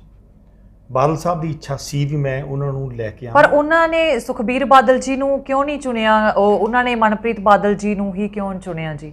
ਤੇ ਫਿਰ ਫੈਮਿਲੀ ਨੇ ਕੋਈ ਆਬਜੈਕਸ਼ਨ ਨਹੀਂ ਕੀਤਾ ਕਿ ਨਹੀਂ ਮਨਪ੍ਰੀਤ ਨੂੰ ਨਹੀਂ? ਦੇਖੋ ਜੀ, ਇਹ ਇਨਰ ਫੈਮਿਲੀ ਦੀਆਂ ਗੱਲਾਂ, ਇਹਦੇ ਬਾਰੇ ਮੈਂ ਕੋਈ ਤੁਹਾਡੇ ਨਾਲ ਟਿੱਪਣੀ ਨਹੀਂ ਕਰਨਾ ਚਾਹਾਂਗਾ, ਕਿਉਂਕਿ ਇਹ ਉਹਨਾਂ ਦਾ ਆਪਦਾ ਫੈਮਿਲੀ ਮੈਟਰ ਆ। ਵੀ ਉਹਨਾਂ ਨੇ ਮਨਪ੍ਰੀਤ ਨੂੰ ਪਹਿਲਾਂ ਲੈ ਆਂਦਾ ਤੇ ਆਪਣਾ ਸੁਖਬੀਰ ਜੀ ਨੂੰ ਉਦੋਂ 6 ਮਹੀਨੇ ਬਾਅਦ ਇਲੈਕਸ਼ਨਸ ਆ ਗਏ MP ਦੇ, ਉਹਨਾਂ ਨੂੰ MP ਬਣਾਤਾ ਸੀ। ਪਰ ਸਾਡੀ ਤਾਂ ਸਿਰਫ ਇੰਨੀ ਕੀ ਆਪਣਾ ਹੈਲਪ ਸੀ ਕਿ ਬਾਦਲ ਸਾਹਿਬ ਦੀ ਫੈਮਿਲੀ ਦੇ ਨਾਲ ਸਾਡੀ ਫੈਮਿਲੀ ਬੜੀ ਕਲੋਜ਼ ਐਸੋਸੀਏਟਡ ਸੀ ਅਸੀਂ। ਤੇ ਇੱਥੇ ਆ ਕੇ ਅਸੀਂ ਬਾਦਲ ਸਾਹਿਬ ਨੇ ਆਪਣੇ ਘਰ ਦੇ ਵਿੱਚ ਬੈਠ ਕੇ ਇਲੈਕਸ਼ਨ ਲੜਿਆ ਔਰ ਅਸੀਂ ਸਰਦਾਰ ਮਨਪ੍ਰੀਤ ਸਿੰਘ ਬਾਦਲ ਸਾਹਿਬ ਦੀ ਮਦਦ ਕੀਤੀ, ਜਿੰਨੇ ਜੋਗੇ ਸੀਗੇ ਅਸੀਂ ਕੀਤੀ, ਨਾਲ ਰਹੇ ਉਹਨਾਂ ਦੇ। ਉਦੋਂ ਬਾਅਦ ਉਹ ਇੱਕ ਤਰ੍ਹਾਂ ਦੀ ਜੰਗ ਸੀ ਬੜੀ ਵੱਡੀ, ਬਾਈ ਇਲੈਕਸ਼ਨ। ਉਦੋਂ ਬਾਅਦ ਫਿਰ ਉਹ 3 ਵਾਰ ਇੱਥੋਂ ਇਲੈਕਸ਼ਨ ਫੇਰ ਲੜੇ, ਮਤਲਬ ਕਿ ਟੋਟਲ 4 ਵਾਰ ਇਲੈਕਸ਼ਨ ਲੜੇ, 4 ਵਾਰੀ ਜਿੱਤੇ। ਔਰ ਅਖੀਰ ਦੇ ਵਿੱਚ ਫਾਈਨੈਂਸ ਮਿਨਿਸਟਰ ਸੀ ਜਦੋਂ ਉਹ ਰੈਜ਼ਿਗਨੇਸ਼ਨ ਦੇ ਕੇ ਤੇ ਆਪਦੀ ਉਹਨਾਂ ਨੇ ਇੱਕ ਨਵੀਂ ਪਾਰਟੀ ਕਾਇਮ ਕਰ ਲਈ ਸੀ। ਉਦੋਂ ਤੱਕ ਅਸੀਂ ਉਹਨਾਂ ਦੇ ਨਾਲ ਰਹੇ ਸ਼੍ਰੋਮਣੀ ਅਕਾਲੀ ਦਲ ਦੇ ਵਿੱਚ। ਚਲੋ ਉਸ ਤੋਂ ਬਾਅਦ ਉਹਨਾਂ ਦਾ ਕੋਈ ਫੈਮਿਲੀ ਆਪਣਾ ਮੈਟਰ ਸੀ ਜਾਂ ਉਹਨਾਂ ਦੇ ਕੋਈ ਮਤਭੇਦ ਸੀ, ਇਹ ਉਹਨਾਂ ਦਾ ਆਪਸ ਵਿੱਚ ਫੈਮਿਲੀ ਮੈਟਰ। ਪਰ ਅਸੀਂ ਜਿੰਨਾ ਚਿਰ ਨਾਲ ਰਹੇ ਸ਼੍ਰੋਮਣੀ ਅਕਾਲੀ ਦਲ, ਅਸੀਂ ਪੂਰਾ ਉਹਨਾਂ ਦੇ ਨਾਲ ਮੋਢੇ ਨਾਲ ਮੋਢਾ ਲਾ ਕੇ ਚੱਲੇ, ਜਿੱਥੇ ਉਹਨਾਂ ਨੂੰ ਸਾਡੀ ਜ਼ਰੂਰਤ ਮਹਿਸੂਸ ਹੁੰਦੀ ਸੀ ਅਸੀਂ ਪੂਰੀ। ਫਿਰ ਜੀ ਸਡਨਲੀ ਉਹਨਾਂ ਨੇ ਇੱਕ ਪਾਰਟੀ ਵੀ ਅਲੱਗ ਬਣਾਈ ਸੀ, ਅਸੀਂ ਉਸ ਪਾਰਟੀ 'ਚ ਨਹੀਂ ਗਏ ਸੀ, ਅਸੀਂ ਤਾਂ ਇੱਥੇ ਖੜੇ ਰਹੇ ਜੀ ਸ਼੍ਰੋਮਣੀ। ਫਿਰ ਉਸ ਤੋਂ ਬਾਅਦ ਉਹ ਪਾਰਟੀ ਛੱਡ ਕੇ ਫਿਰ ਕਾਂਗਰਸ ਦੇ ਵਿੱਚ ਚਲੇ ਜਾਣਾ? ਚਲੇ ਗਏ। ਚਲੋ ਇਹ ਉਹਨਾਂ ਦਾ ਆਪ ਦਾ ਫੈਸਲਾ ਜੀ। ਇਸ ਬਾਰੇ ਤੁਸੀਂ ਕੋਈ ਟਿੱਪਣੀ ਨਹੀਂ ਕਰੋ? ਇਸ ਬਾਰੇ ਮੈਂ ਟਿੱਪਣੀ ਕੀ ਕਰਨਾ ਜੀ, ਮੇਰਾ ਉਹਨਾਂ ਨਾਲ ਕੀ ਵਿਗਾੜ ਜੀ। ਜਿੰਨਾ ਚਿਰ ਸੇਵਾ ਮੇਰੇ ਕਰਮਾਂ ਦੇ ਵਿੱਚ ਉਹਨਾਂ ਦੀ ਲਿਖੀ ਸੀ ਮੈਂ ਕਰਤੀ। ਉਦੋਂ ਬਾਅਦ ਹੋ ਸਕਦਾ ਪਤਾ ਨਹੀਂ ਮੇਰੇ ਕਰਕੇ ਗਏ ਹੁਣ ਵੀ ਮੈਨੂੰ ਇਸ ਹਲਕੇ ਦੀ ਆਪਣਾ ਨੁਮਾਇੰਦਗੀ ਮਿਲਣੀ ਹੋਵੇ, ਇਹ ਰੱਬ ਦੇ ਰੰਗਾਂ ਦਾ ਕੀ ਪਤਾ ਜੀ। ਇਸ ਤੋਂ ਬਾਅਦ ਜਿਹੜੀਆਂ ਇਲੈਕਸ਼ਨਸ ਆਉਣ ਵਾਲੀਆਂ ਇਲੈਕਸ਼ਨਸ ਹੈ, ਜਿਹੜੀਆਂ ਪਹਿਲਾਂ ਵੀ ਤੁਸੀਂ ਲੜ ਚੁੱਕੇ ਹੋ ਰਾਜਾ ਵੜਿੰਗ ਉਹਨਾਂ ਦੇ ਬਰਾਬਰ, ਤਾਂ ਬਹੁਤ ਥੋੜਾ ਹੀ ਫਾਸਲਾ ਸੀ, ਮਤਲਬ ਕਿ ਫਸਵਾਂ ਮੁਕਾਬਲਾ ਸੀ ਉਸ ਟਾਈਮ ਵੀ ਤੁਹਾਡਾ। ਤਾਂ ਹੁਣ ਜਿਹੜੀਆਂ ਇਲੈਕਸ਼ਨਸ ਆਉਣਗੀਆਂ ਉਸ ਟਾਈਮ ਵੀ ਤੁਸੀਂ ਆਉਣ ਲਈ ਤਿਆਰ ਹੋ ਕੇ ਤੁਸੀਂ ਲੜਨੀ ਹੈ ਇਲੈਕਸ਼ਨ? ਬਿਲਕੁਲ ਲੜਾਂਗੇ ਜੀ ਇਲੈਕਸ਼ਨ, ਲੇਕਿਨ ਐਕਤੀ ਜਨਤਾ ਲੋਕ ਇੱਥੋਂ ਦੇ ਬੜੇ ਜਾਗਰੂਕ ਹੋ ਚੁੱਕੇ ਆ ਜੀ। ਪਿਛਲੀ ਵਾਰੀ ਕਾਂਗਰਸ ਪਾਰਟੀ ਨੇ ਬੜੀ ਵੱਡੀ ਠੱਗੀ ਮਾਰ ਲਈ ਸੀ, ਝੂਠ ਦਾ ਸਹਾਰਾ ਲੈ ਕੇ ਲੋਕਾਂ ਨਾਲ ਗਦਾਰੀ ਕੀਤੀ। ਮੈਂ ਤਾਂ ਕਹੂੰਗਾ ਕਿੱਡੇ ਵੱਡੇ ਇਹਨਾਂ ਨੇ ਵਾਅਦੇ ਕੀਤੇ, ਅਸੀਂ ਤੁਹਾਡੇ ਕਰਜ਼ੇ ਮਾਫ ਕਰਾਂਗੇ, ਅਸੀਂ ਤੁਹਾਡਾ ਆਪਣੇ ਕੱਲੇ ਘਰ ਦੇ ਵਿੱਚ ਨੌਕਰੀ ਦੇਵਾਂਗੇ, ਬੱਚੇ ਨੂੰ ਫੋਨ ਦੇਵਾਂਗੇ, ਗਰੀਬਾਂ ਨੂੰ ਘਿਓ ਦੇਵਾਂਗੇ, ਚਾਹ ਪੱਤੀ ਦੇਵਾਂਗੇ, ਖੰਡ ਦੇਵਾਂਗੇ। ਮਤਲਬ ਕਿ ਇੰਨੀਆਂ ਪ੍ਰੋਮਿਸਸ ਕੀਤੀਆਂ ਜਿਹੜੀਆਂ ਕਿ ਇੱਕ ਵੀ ਵਾਅਦਾ ਜੋ ਕੈਪਟਨ ਸਾਹਿਬ ਨੇ ਕੀਤਾ ਸੀ, ਇੱਕ ਵੀ ਵਾਅਦਾ ਇਹਨਾਂ ਦਾ ਵਫਾ ਨਹੀਂ ਕੀਤਾ। ਹੋਰ ਤਾਂ ਛੱਡੋ, ਸਿੰਪਲ ਵਾਅਦਾ ਨਹੀਂ ਕੀਤਾ ਸੀ ਕਿ ਆਮ ਆਪਾਂ ਨਾਰਮਲ ਗੱਲਾਂ ਸਪੀਚ ਦੇ ਵਿੱਚ ਕਹਿ ਦਈਏ। ਮੈਂ ਤਾਂ ਹੈਰਾਨ ਆ ਵੀ ਬਦਨਾਮ ਅਕਾਲੀ ਦਲ ਨੂੰ ਵੀ ਇਹਨਾਂ ਨੇ ਬੇਅਦਬੀ ਕਰਾਤੀ, ਤੇ ਉਹਨਾਂ ਨੂੰ ਕੋਈ ਐਂ ਨਹੀਂ ਪੁੱਛਦਾ ਵੀ ਯਾਰ ਜਿਨ੍ਹਾਂ ਨੇ 2 ਲੱਖ ਬੰਦੇ ਦੇ ਵਿੱਚ ਰੈਲੀ ਦੇ ਵਿੱਚ ਗੁਟਕਾ ਸਾਹਿਬ ਨੂੰ ਹੱਥ 'ਚ ਰੱਖ ਕੇ, ਔਰ ਇਕੱਲਾ ਹੱਥ 'ਚ ਰੱਖ ਕੇ ਨਹੀਂ, ਦਮਦਮਾ ਸਾਹਿਬ ਵੰਨੀ, ਤਖਤ ਸ੍ਰੀ ਦਮਦਮਾ ਸਾਹਿਬ ਵੰਨੀ ਹੱਥ ਕਰਕੇ ਵੀ ਮੈਨੂੰ ਇਹਦੀ ਕਸਮ ਆ ਜੇ ਸਾਰੀਆਂ ਮੈਂ ਪ੍ਰੋਮਿਸਿਸ ਤੁਹਾਡੀਆਂ ਫੁੱਲਫਿਲ ਨਾ ਕਰਾਂ। ਇਸ ਗੱਲ ਨੂੰ ਲੈ ਕੇ ਪਬਲਿਕ ਜੋ ਪੰਜਾਬ ਦੀ ਸੰਗਤ ਆ, ਲੋਕ ਆ, ਉਹਨਾਂ ਨੂੰ ਇਮੋਸ਼ਨਲੀ ਬਲੈਕਮੇਲ ਕੀਤਾ ਕਾਂਗਰਸ ਪਾਰਟੀ ਨੇ। ਤੇ ਫਿਰ ਲੋਕਾਂ ਨੇ ਸੋਚਿਆ ਵੀ ਐਡੀ ਵੱਡੀ ਸਹੁੰ ਖਾਧੀ ਆ, ਐਡਾ ਵੱਡਾ ਇਹਨਾਂ ਨੇ ਪ੍ਰੋਮਿਸ ਕੀਤਾ ਵੀ ਇਹ ਕੁਛ ਨਾ ਕੁਛ ਆਪਣੇ ਵਾਸਤੇ ਐਕਟੀ ਕਰਨਗੇ। ਫਿਰ ਜੀ ਬਹੁਤ ਕੁਝ ਲੋਕਾਂ ਨੇ ਇਹਨਾਂ ਨੂੰ ਵੋਟਾਂ ਪਾਈਆਂ, ਵੋਟਾਂ ਪਾ ਕੇ ਸਰਕਾਰ ਬਣਾਈ। ਉਹਨੇ ਉਸ ਗੱਲ ਤੇ ਹੀ ਨਹੀਂ ਆਉਂਦੇ ਕਿਸੇ ਤੇ, ਸਾਰੀਆਂ ਗੱਲਾਂ ਤੋਂ ਹੀ ਆਪਣਾ ਮੁਨਕਰ ਹੋ ਗਏ ਜੀ। ਨਾ ਕਿਸੇ ਨੂੰ ਕੋਈ ਨੌਕਰੀ, ਨਾ ਕਿਸੇ ਦਾ ਕਰਜ਼ਾ ਮਾਫ, ਨਾ ਕਿਸੇ ਨੂੰ ਟੈਲੀਫੋਨ ਦਿੱਤੇ। ਆਪਣੇ ਪੂਰੇ ਗਿੱਦੜਵੇ ਦੇ ਵਿੱਚ 5 ਗਿਣਵੇਂ, ਮਤਲਬ ਕਿ ਟੈਲੀਫੋਨਾਂ ਨਾਲੋਂ ਆਉਣ ਜਾਣ ਵਾਲਿਆਂ ਦਾ ਖਰਚਾ ਵੱਧ ਗਿਆ। ਆਪਣੇ PM ਸਾਹਿਬ ਨਰਿੰਦਰ ਮੋਦੀ ਜੀ, ਉਹਨਾਂ ਨੇ ਹੁਣ ਪਹਿਲਾਂ ਨੋਟਬੰਦੀ ਹੋਈ, ਉਸ ਤੋਂ ਬਾਅਦ ਕਰੋਨਾ ਦਾ ਆ ਜਾਣਾ। ਕਰੋਨਾ ਦੇ ਵਿੱਚ ਵੀ ਕਾਫੀ ਮੁੱਦੇ ਉੱਠੇ ਕਿ ਸੈਂਟਰ ਸਰਕਾਰ ਤੋਂ ਪੈਸਾ ਆ ਰਿਹਾ ਹੈ, ਜਾਂ ਇੱਕ ਮਤਲਬ ਕਿ ਸੈਲੀਬ੍ਰਿਟੀਜ਼ ਨੇ ਵੀ ਕਾਫੀ ਪੈਸਾ ਦਿੱਤਾ। ਉਹ ਲੋਕਾਂ ਦੇ ਵਿੱਚ, ਗਰੀਬਾਂ ਦੇ ਵਿੱਚ ਕੋਈ ਕੁਝ ਨਹੀਂ ਵੰਡਿਆ ਗਿਆ, ਜਾਂ ਤਾਂ NGOs ਉਸ ਟਾਈਮ ਖੜੀਆਂ ਹੋਈਆਂ ਸੀ ਗਰੀਬ ਲੋਕਾਂ ਦੇ ਨਾਲ। ਉਹਨੇ ਲੋਕ ਕਰੋਨਾ ਦੀ ਬਿਮਾਰੀ ਨਾਲ ਨਹੀਂ ਮਰੇ ਸਰ, ਜਿੰਨੇ ਭੁੱਖ ਦੇ ਨਾਲ ਮਰੇ। ਇਹਦੇ ਬਾਰੇ ਤੁਸੀਂ ਕੀ ਕਹਿਣਾ ਚਾਹੋਗੇ? ਸੈਂਟਰ ਲੈਵਲ ਦੇ ਵਿੱਚ ਪੈਸਾ, ਐਡੀ ਵੱਡੀ ਹਿੰਦੁਸਤਾਨ ਇੱਕ ਦੇਸ਼ ਆ, ਇੱਕ ਕੰਟਰੀ ਆ, ਉਹਨਾਂ ਨੇ ਕਿਹੜੇ ਪਾਸੇ ਪੈਸਾ ਭੇਜਤਾ? ਹੋ ਸਕਦਾ ਆਪਣਾ ਚੈਨਲ ਇੱਕ ਪੰਜਾਬ ਲੈਵਲ ਤੇ ਰਹਿ ਜਾਂਦਾ, ਹੋ ਸਕਦਾ ਉਹਨਾਂ ਨੇ ਗੁਜਰਾਤ 'ਚ ਭੇਜਤਾ ਹੋਵੇ, ਹੋ ਸਕਦਾ ਉਹਨਾਂ ਨੇ UP 'ਚ ਭੇਜਤਾ ਹੋਵੇ, ਕੀ ਪਤਾ। ਉਹਨਾਂ ਨੂੰ ਸੈਂਟਰ ਨੂੰ ਪੰਜਾਬ ਦੀ ਬਾਹਲੀ ਜ਼ਰੂਰਤ ਹੈ ਨਹੀਂ, ਪੰਜਾਬ ਦੀ ਜ਼ਿਆਦਾ ਜ਼ਰੂਰਤ ਹੈ। ਆਪਣੀ 13 ਸੀਟਾਂ ਹੀ ਆ, 13 ਚੋਂ ਆਪਣੇ ਕੋਲੇ 2 ਸ਼੍ਰੋਮਣੀ ਅਕਾਲੀ ਦਲ ਨੇ ਜਿੱਤੀਆਂ ਤੇ 2 BJP ਨੇ ਜਿੱਤੀਆਂ। 4 ਸੀਟਾਂ ਨਾਲ ਉਹਨਾਂ ਨੂੰ ਬੜਾ ਫਰਕ ਨਹੀਂ ਪੈਂਦਾ। ਚਲੋ, ਉਹਨਾਂ ਨੂੰ 13 ਸੀਟਾਂ ਦੇ ਨਾਲ ਫਰਕ ਨਹੀਂ ਪੈਂਦਾ। ਹਾਂਜੀ, ਹਰ ਇੱਕ ਜਗ੍ਹਾ ਤੇ ਗਰੀਬ ਹੈ। PM ਸਾਹਿਬ ਖੁਦ ਉਸ ਜਗ੍ਹਾ ਤੋਂ ਉੱਠੇ ਹੋਏ ਆ ਕਿ ਕਹਿੰਦੇ ਇਹ ਚਾਹ ਦੀ ਰੇਹੜੀ ਲਾਉਂਦੇ ਹੁੰਦੇ ਸੀ। ਚਾਹ ਦੀ ਰੇਹੜੀ ਲਾਉਣ ਵਾਲਾ ਇਨਸਾਨ ਜਿਹੜਾ ਖੁਦ ਗਰੀਬੀ ਤੋਂ ਉੱਠਿਆ ਹੋਇਆ, ਕੀ ਉਹਦੇ ਸੀਨੇ ਵਿੱਚ ਦਿਲ ਨਹੀਂ ਹੈ? ਉਹ ਇਨਸਾਨ ਗਰੀਬਾਂ ਦੇ ਬਾਰੇ ਨਹੀਂ ਸੋਚ ਸਕਦਾ ਕਿ ਗਰੀਬ ਭੁੱਖ ਨਾਲ ਮਰ ਰਹੇ ਆ? ਇਸ ਟਾਈਮ ਗਰੀਬਾਂ ਦੇ ਨਾਲ ਖੜਿਆ ਜਾਵੇ। ਦੇਖੋ ਜੀ, ਮੈਂ ਇੱਕ ਚੀਜ਼ ਕਹੂੰਗਾ, ਜਿਹੜਾ ਬੰਦਾ ਜਦੋਂ ਸੀਗਾ ਗਰੀਬ ਸੀਗਾ, ਅੱਜ ਉਹ ਗਰੀਬ ਨਹੀਂਗਾ, ਅੱਜ ਉਹ ਨਹੀਂ ਹੈ। ਉਹਨੂੰ ਕਿਸੇ ਗਰੀਬ ਨਾਲ ਕੋਈ ਨਹੀਂ, ਉਹ ਸਿਰਫ ਇੱਕੋ ਹੀ ਮਕਸਦ ਆ ਵੀ ਮੇਰੀ ਗੱਦੀ ਰਹਿਣੀ ਚਾਹੀਦੀ ਹੈ, ਦੈਟਸ ਇਟ। ਕਿੱਥੋਂ ਰਹੂਗੀ, ਮੈਂ PM ਕਿੱਥੋਂ ਬਣਿਆ ਰਹੂੰਗਾ, ਕੀ ਮੇਰੇ ਵਾਸਤੇ ਬੈਨੀਫਿਟਸ ਆ, ਕੌਣ ਮੈਨੂੰ ਬਣਾ ਕੇ ਰੱਖ ਸਕਦਾ। ਮਤਲਬ ਤੁਸੀਂ ਮੰਨਦੇ ਹੋ ਵਾਕਈ ਕਿ ਉਹ ਵਾਲੀ ਚੀਜ਼ ਉਹ ਆਪਣੇ ਬੈਨੀਫਿਟਸ ਹੀ ਸੋਚ ਰਹੇ ਆ? ਆਬਵੀਅਸਲੀ ਜੀ, ਸਾਹਮਣੇ ਆ, ਸਾਰੇ ਹਿੰਦੁਸਤਾਨ ਦੇ ਸਾਹਮਣੇ ਇਹ ਗੱਲ ਆ ਜੀ, ਕੋਈ ਮੈਂ ਇਕੱਲਾ ਥੋੜੀ ਕਹਿ ਰਿਹਾ ਜੀ। ਪਹਿਲਾਂ ਤੁਸੀਂ ਮੈਨੂੰ ਇਹ ਗੱਲ, ਐਡਾ ਵੱਡਾ ਉਹਨੇ ਫੈਸਲਾ ਕੀਤਾ ਕਿਸਾਨਾਂ ਦੇ ਹੱਕ 'ਚ, ਜਿਹੜੇ ਲੱਖਾਂ ਕਿਸਾਨ ਸੜਕਾਂ ਤੇ ਆ ਗਏ ਆ, ਉਹਨੂੰ ਦਿਖਦਾ ਨਹੀਂ ਅੰਨਾ ਜੀ ਉਹ? ਅਗਰ ਉਹਨੂੰ ਦਿਖਦਾ ਹੁੰਦਾ, ਉਹਦੇ 2 ਅੱਖਾਂ ਲੱਗੀਆਂ ਹੁੰਦੀਆਂ, ਤੇ ਘੱਟੋ ਘੱਟ ਮੈਂ ਤੁਹਾਨੂੰ ਕੋਈ ਚੀਜ਼ ਦੇਣੀ ਆ ਵੀ ਆਹ ਲਓ ਜੀ ਬੀਬਾ ਜੀ, ਮੈਂ ਤੁਹਾਨੂੰ ਕੋਈ ਚੀਜ਼, ਤੁਸੀਂ ਮੈਨੂੰ ਮੋੜ ਕੇ ਕਹੋ ਜੀ ਮੈਨੂੰ ਤਾਂ ਇਹਦੀ ਲੋੜ ਨਹੀਂ ਕਾਕਾ ਜੀ, ਮੈਂ ਨਹੀਂ ਤੁਹਾਡੇ ਵਾਸਤੇ ਬਹੁਤ ਚੰਗੇ ਜੀ, ਤੁਸੀਂ ਇਹ ਲੈ ਕੇ ਜਾਓ ਬਾਹਰ। ਤੁਸੀਂ ਕਹੋ ਜੀ ਮੈਨੂੰ ਇਹਦੀ ਲੋੜ ਨਹੀਂ, ਘੱਟੋ ਘੱਟ ਤੁਹਾਡੇ ਨਾਲ ਰਾਇ ਤਾਂ ਕਰ ਲਾਂ ਜੀ ਵੀ ਤੁਹਾਡੇ ਵਾਸਤੇ ਚੰਗੀ ਚੀਜ਼ ਆ, ਮਾੜੀ ਚੀਜ਼ ਆ। ਕਿਸਾਨ ਕਹੀ ਜਾਂਦੇ ਵੀ ਸਾਨੂੰ ਭਾਈ ਤੇਰੇ ਇਸ ਕਾਨੂੰਨ ਦੀ ਲੋੜ ਨਹੀਂ, ਜਿਵੇਂ ਹੈਗੇ ਸਾਨੂੰ ਸਾਡੇ ਤੇ ਰਹਿਮ ਕਰ। ਉਹ ਕਹੀ ਜਾਂਦਾ ਨਹੀਂ ਜੀ ਇਸ ਚੀਜ਼ ਦੀ ਤੁਹਾਨੂੰ ਲੋੜ ਆ, ਲਓ ਕੋਈ ਤੂੰ ਕਾਨੂੰਨ ਲਾਗੂ ਕਰਨਾ, ਮੈਂ ਉਹਨਾਂ ਨੂੰ ਮੋਦੀ ਸਾਹਿਬ ਨੂੰ ਕਹੂੰਗਾ ਜੀ ਸਦਕੇ ਕਰ।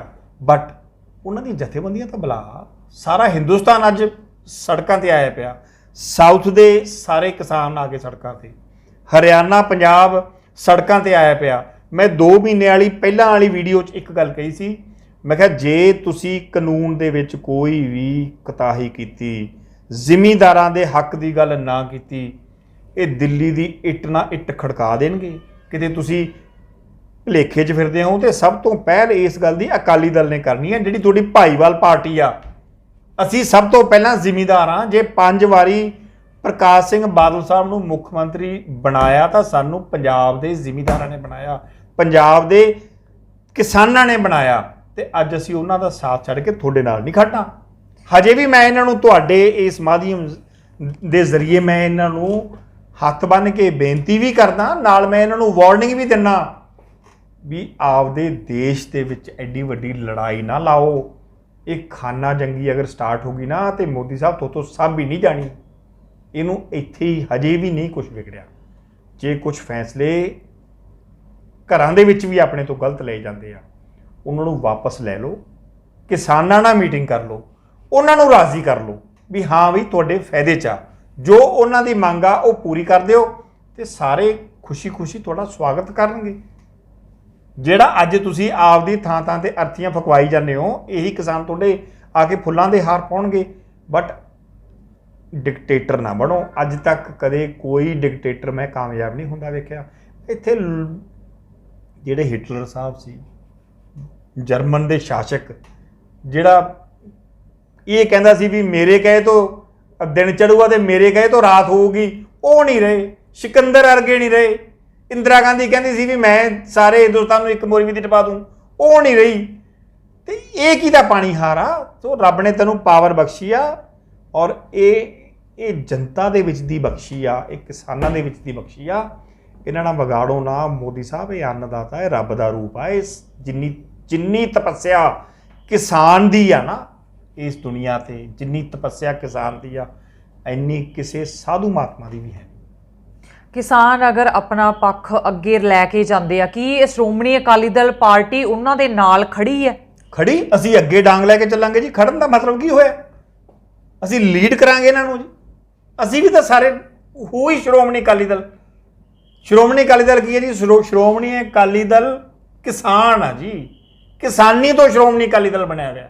ਅਸੀਂ ਖੁਦ ਕਿਸਾਨ ਆ ਜੀ। ਜੇ ਸਾਰਾ ਪੰਜਾਬ ਹੀ ਮਰ ਗਿਆ ਜੀ, ਕਿਹੜੀ ਆਪਣਾ ਸ਼੍ਰੋਮਣੀ ਅਕਾਲੀ ਦਲ? ਪਰ ਕਾਫੀ ਕਿਸਾਨਾਂ ਦੇ ਜਿਹੜੇ ਸਟੇਟਮੈਂਟਸ ਅਸੀਂ ਸੁਣੇ ਆ ਚੈਨਲਸ ਦੇ ਥਰੂ ਕਿ ਉਹ ਕਹਿ ਰਹੇ ਆ ਸਾਰੀਆਂ ਪਾਰਟੀਆਂ ਹੀ ਪੋਲਿਟਿਕਸ ਹੀ ਖੇਡ ਰਹੀਆਂ ਸਾਡੇ ਨਾਲ। ਉਹਨਾਂ ਨੂੰ ਕੀ ਤੁਸੀਂ ਕਹਿਣਾ ਚਾਹੋਗੇ ਐਵੇਂ ਦਾ ਉਹਨਾਂ ਨੂੰ ਯਕੀਨ ਦਿਵਾਉਣ ਦੇ ਲਈ ਕਿ ਅਸੀਂ ਤੁਹਾਡੇ ਨਾਲ ਆ? ਉਹ ਮੰਨ ਨਹੀਂ ਰਹੇ ਇਹ ਵਾਲੀ ਚੀਜ਼। ਦੇਖੋ ਜੀ, ਅੱਜ ਉਹਨਾਂ ਨੂੰ ਇਹ ਲੱਗ ਰਿਹਾ ਭੜਕੇ ਵੇ ਆ। ਟਾਈਮ ਪਾ ਕੇ ਕਦੇ ਕੋਈ ਚੀਜ਼ ਪਰਦੇ ਦੇ ਥੱਲੇ ਨਹੀਂ ਰਹਿੰਦੀ, ਸਾਹਮਣੇ ਆ ਜਾਂਦੀ, ਉਜਾਗਰ ਹੋ ਜਾਂਦੀ। ਮੈਂ ਇਹ ਉਹਨਾਂ ਨੂੰ, ਸਾਰੇ ਕਿਸਾਨ ਭਰਾਵਾਂ ਨੂੰ, ਜਿੰਨੀਆਂ ਜਥੇਬੰਦੀਆਂ, ਮੈਂ ਹੱਥ ਬੰਨ੍ਹ ਕੇ ਇਹ ਬੇਨਤੀ ਕਰਦਾ ਕਿ ਸ਼੍ਰੋਮਣੀ ਅਕਾਲੀ ਦਲ ਕਦੇ ਵੀ ਉਹਨਾਂ ਨਾਲ ਗਦਾਰੀ ਨਹੀਂ ਕਰੂਗਾ। ਜਿੱਥੇ ਜ਼ਰੂਰਤ ਹੋਊਗੀ ਮੂਹਰੇ ਲਾ ਕੇ ਚੱਲਾਂਗੇ। ਸਾਨੂੰ ਅੱਗੇ ਲਾ ਕੇ ਚਲਾਓ, ਅਸੀਂ ਅੱਗੇ ਲਾ ਕੇ ਜਾਵਾਂਗੇ। ਜੇ ਕੋਈ ਹਿੱਕ 'ਚ ਗੋਲੀ ਵੱਜੂਗੀ ਤਾਂ ਪਹਿਲਾਂ ਸਾਡੇ ਵੱਜੂਗੀ। ਜੇ ਕੋਈ ਰੋਕੂਗਾ, ਕੋਈ ਦਿੱਲੀ ਚੱਲਣਾ ਦਿੱਲੀ ਚੱਲੋ, ਸੜਕਾਂ ਰੋਕਣੀਆਂ ਅਸੀਂ ਪਹਿਲਾਂ ਰੋਕਾਂਗੇ। ਜੋ ਕੰਮ ਕਰਨਾ ਅਸੀਂ ਕਰਨ ਨੂੰ ਤਿਆਰ ਹਾਂ। ਵੋਟਾਂ ਦਾ ਤਾਂ ਹਜੇ ਸਾਲ ਪਿਆ। ਇਸ ਐਕਟ ਨੂੰ ਪਾਸ ਕਰਨਾ ਜੀ ਮੋਦੀ ਸਾਹਿਬ ਵੱਲੋਂ, ਇਸ ਐਕਟ ਨੂੰ ਪਾਸ ਕਰਨਾ, ਕਿਤੇ ਨਾ ਕਿਤੇ ਤੁਹਾਨੂੰ ਲੱਗਦਾ ਨਹੀਂ ਵੀ ਕਿਸਾਨਾਂ ਦੇ ਨਾਲ ਜਿਹੜਾ ਧੱਕਾ ਹੋ ਰਿਹਾ ਕਿਤੇ ਨਾ ਕਿਤੇ ਇਹ ਇੱਕ ਆਮ ਇਨਸਾਨ ਦੇ ਹੱਥਾਂ ਵਿੱਚ ਠੂਠੇ ਫੜਾਉਣ ਵਾਲੀ ਗੱਲ ਹੈ ਕਿ ਜਿਵੇਂ ਇੱਕ ਕੋਈ ਦਿਹਾੜੀਦਾਰ ਦਿਹਾੜੀ ਜਾਂਦਾ ਤਾਂ ਤੁਹਾਨੂੰ ਕਿਤੇ ਨਾ ਕਿਤੇ ਲੱਗਦਾ ਵੀ ਉਹ ਕਿਸਾਨਾਂ ਨੂੰ ਵੀ ਦਿਹਾੜੀਏ ਬਣਾ ਰਹੇ ਆ? ਤੇ ਇਹਦੇ 'ਚ ਕੋਈ ਦੋ ਰਾਏ ਹੀ ਨਹੀਂ। ਆਪਣੀਆਂ ਜ਼ਮੀਨਾਂ ਉਹਨਾਂ ਤੋਂ ਹੜੱਪਣ ਦਾ, ਉਹਨਾਂ ਕੋਲ ਇੱਕ ਕੰਪਨੀਜ਼ ਇੱਕ ਡਿਵੈਲਪ ਕਰਨ ਦਾ। ਅੰਗਰੇਜ਼ਾਂ ਵੇਲੇ ਇੱਕ ਈਸਟ ਇੰਡੀਆ ਕੰਪਨੀ ਆਈ ਸੀ ਜੀ। ਇਹ ਸੇਮ ਚੀਜ਼ ਉਹੀ ਕਰ ਰਹੇ ਆ। ਈਸਟ ਇੰਡੀਆ ਕੰਪਨੀ ਹੀ ਇੱਕ ਤਰ੍ਹਾਂ ਦੀ ਕ੍ਰੀਏਟ ਹੋ ਕੇ ਇਹ ਉਹੀ ਸੇਮ ਪੈਟਰਨ ਤੇ ਮੋਦੀ ਸਾਹਿਬ ਚੱਲ ਰਹੇ ਆ। ਜਿਹੜੇ ਪੈਟਰਨ ਬੀਬਾ ਜੀ ਫੋਰਨ ਦੇ ਵਿੱਚ, USA ਦੇ ਵਿੱਚ, UK ਦੇ ਵਿੱਚ ਸਾਰੇ ਫੇਲ ਹੋ ਚੁੱਕੇ ਆ, ਉਹ ਪੈਟਰਨ ਇਹ ਕਾਕਾ ਜੀ ਲਾਗੂ ਕਰ ਰਹੇ ਆ। ਉਹ ਜਿਹੜੀ ਚੀਜ਼ ਚੱਲੀ ਨਹੀਂ ਕਿਤੇ, ਔਰ ਕਿਸਾਨੀ ਦਾ ਬਾਹਰਲੇ ਮੁਲਕਾਂ 'ਚ ਐਡਾ ਮਾੜਾ ਹਾਲ ਕਰਤਾ ਇਹਨਾਂ ਨੇ। 2% ਰਹਿ ਗਈ, ਔਰ ਆਪਣੀ ਐਡੀ ਵਧੀਆ ਕਿਸਾਨੀ ਚੱਲ ਰਹੀ ਆ। ਇਹਨਾਂ ਨੂੰ ਤਾਂ ਐਪਰੀਸ਼ੀਏਟ ਕਰਨਾ ਚਾਹੀਦਾ, ਆਪਣੇ ਕਿਸਾਨਾਂ ਨੂੰ, ਜਿਹੜੇ ਵਿਚਾਰੇ ਦਿਨ ਰਾਤ ਹੱਕ ਹਲਾਲ ਦੀ ਕਮਾਈ ਜੇ ਤੁਸੀਂ ਅਸਲ ਮੰਨੋ ਨਾ, ਜਿਵੇਂ ਆਪਾਂ ਕਹਿ ਰਹੇ ਹਾਂ 10 ਨੋਹਾਂ ਦੀ ਕਮਾਈ, ਤਾਂ ਉਹ ਇਕੱਲੇ ਕਿਸਾਨ ਦੀ ਆ ਜੀ, ਜਿਹਦੇ 'ਚ ਕੋਈ ਬੇਈਮਾਨੀ ਨਹੀਂ। ਮਿਹਨਤ ਨਾਲ ਦਿਨ ਰਾਤ ਜਾਗ ਕੇ ਬੱਚਿਆਂ ਵਾਂਗੂ ਫਸਲ ਪਾਲ ਕੇ ਫਿਰ 6 ਮਹੀਨੇ ਬਾਅਦ ਆਪਦੇ ਘਰੇ ਲੈ ਕੇ। ਹੁਣ ਜੀ ਕਰਜ਼ਾ ਮਾਫੀ ਦਾ ਉਹਦੇ ਤੇ ਆ ਜਾਣੇ, ਉਸ ਮੁੱਦੇ ਤੇ ਜਦੋਂ ਸ਼੍ਰੋਮਣੀ ਅਕਾਲੀ ਦਲ ਸੱਤਾ ਵਿੱਚ ਸੀ, ਕਿਤੇ ਨਾ ਕਿਤੇ ਕਿਸੇ ਨਾ ਕਿਸੇ ਕਿਸਾਨ ਦਾ ਤਾਂ ਕਰਜ਼ਾ ਮਾਫ ਮੋਸਟਲੀ ਹੋਇਆ ਸੀ। ਸ਼੍ਰੋਮਣੀ ਅਕਾਲੀ ਦਲ ਨੇ ਇਹੋ ਜਿਹਾ ਵਾਅਦਾ ਨਹੀਂ ਕੀਤਾ ਸੀ ਕਦੇ ਵੀ ਅਸੀਂ ਕਰਜ਼ਾ ਮਾਫ ਕਰਾਂਗੇ। ਸ਼੍ਰੋਮਣੀ ਅਕਾਲੀ ਦਲ ਨੇ ਇਹ ਵਾਅਦਾ ਕੀਤਾ ਸੀ ਕਿਸਾਨਾਂ ਵਾਸਤੇ ਕਿ ਅਸੀਂ ਤੁਹਾਨੂੰ ਬਿਜਲੀ ਮਾਫ ਕਰਾਂਗੇ। ਜੋ ਤੁਹਾਡੀ ਨਾ ਮੋਟਰਾਂ ਤੇ ਲੱਗਦੀ ਆ, ਬਾਦਲ ਸਾਹਿਬ ਨੇ ਬਹਿੰਦਿਆਂ ਸਾਰੀ ਮਾਫ ਕਰਤੀ। ਅੱਜ ਤੱਕ ਕਿਸੇ ਵੀ ਟਿਊਬਵੈੱਲ ਦੀ ਮੋਟਰ ਦਾ ਕੋਈ ਬਿੱਲ ਨਹੀਂ ਲਾਉਂਦਾ ਕਿਸੇ ਕਿਸਾਨ ਨੂੰ। ਬਾਦਲ ਸਾਹਿਬ ਨੇ ਕਿਸਾਨਾਂ ਨਾਲ ਇਹ ਵਾਅਦਾ ਕੀਤਾ ਸੀ ਵੀ ਤੁਹਾਨੂੰ ਹਾਲਾ ਮਾਮਲਾ ਅੱਜ ਤੋਂ ਬਾਅਦ ਨਹੀਂ ਲੱਗੂਗਾ, ਨਹੀਂ ਲੱਗਿਆ। ਬਾਦਲ ਸਾਹਿਬ ਨੇ ਇਹ ਵਾਅਦਾ ਕੀਤਾ ਸੀ ਤੁਹਾਡੇ ਟਰੈਕਟਰ ਦੇ ਕੋਈ ਕਾਗਜ਼ ਚੈੱਕ ਨਹੀਂ ਕਰੂਗਾ, ਅੱਜ ਤੱਕ ਕੋਈ ਚੈੱਕ ਨਹੀਂ ਕਰਦਾ। ਮਤਲਬ ਕਿ ਜਿੰਨੇ ਵੀ ਕਿਸਾਨਾਂ ਵਾਸਤੇ ਬਾਦਲ ਸਾਹਿਬ ਨੇ ਜੋ ਪ੍ਰੋਮਿਸਸ ਕੀਤੀਆਂ ਸੀ ਸਾਰੀਆਂ ਪੂਰੀਆਂ ਕੀਤੀਆਂ, ਜਿੰਨੀਆਂ ਗਰੀਬਾਂ ਵਾਸਤੇ ਕੀਤੀਆਂ ਸਾਰੀਆਂ ਪੂਰੀਆਂ ਕੀਤੀਆਂ। ਕਿਸਾਨ ਫਾਹਾ ਲਈ ਜਾ ਰਹੇ ਆ ਜੀ, ਬਹੁਤ ਜ਼ਿਆਦਾ ਕਰਜ਼ਾ ਹੋ ਚੁੱਕਿਆ ਇਹਨਾਂ ਨੇ ਦਵਾਇਆ ਜੀ।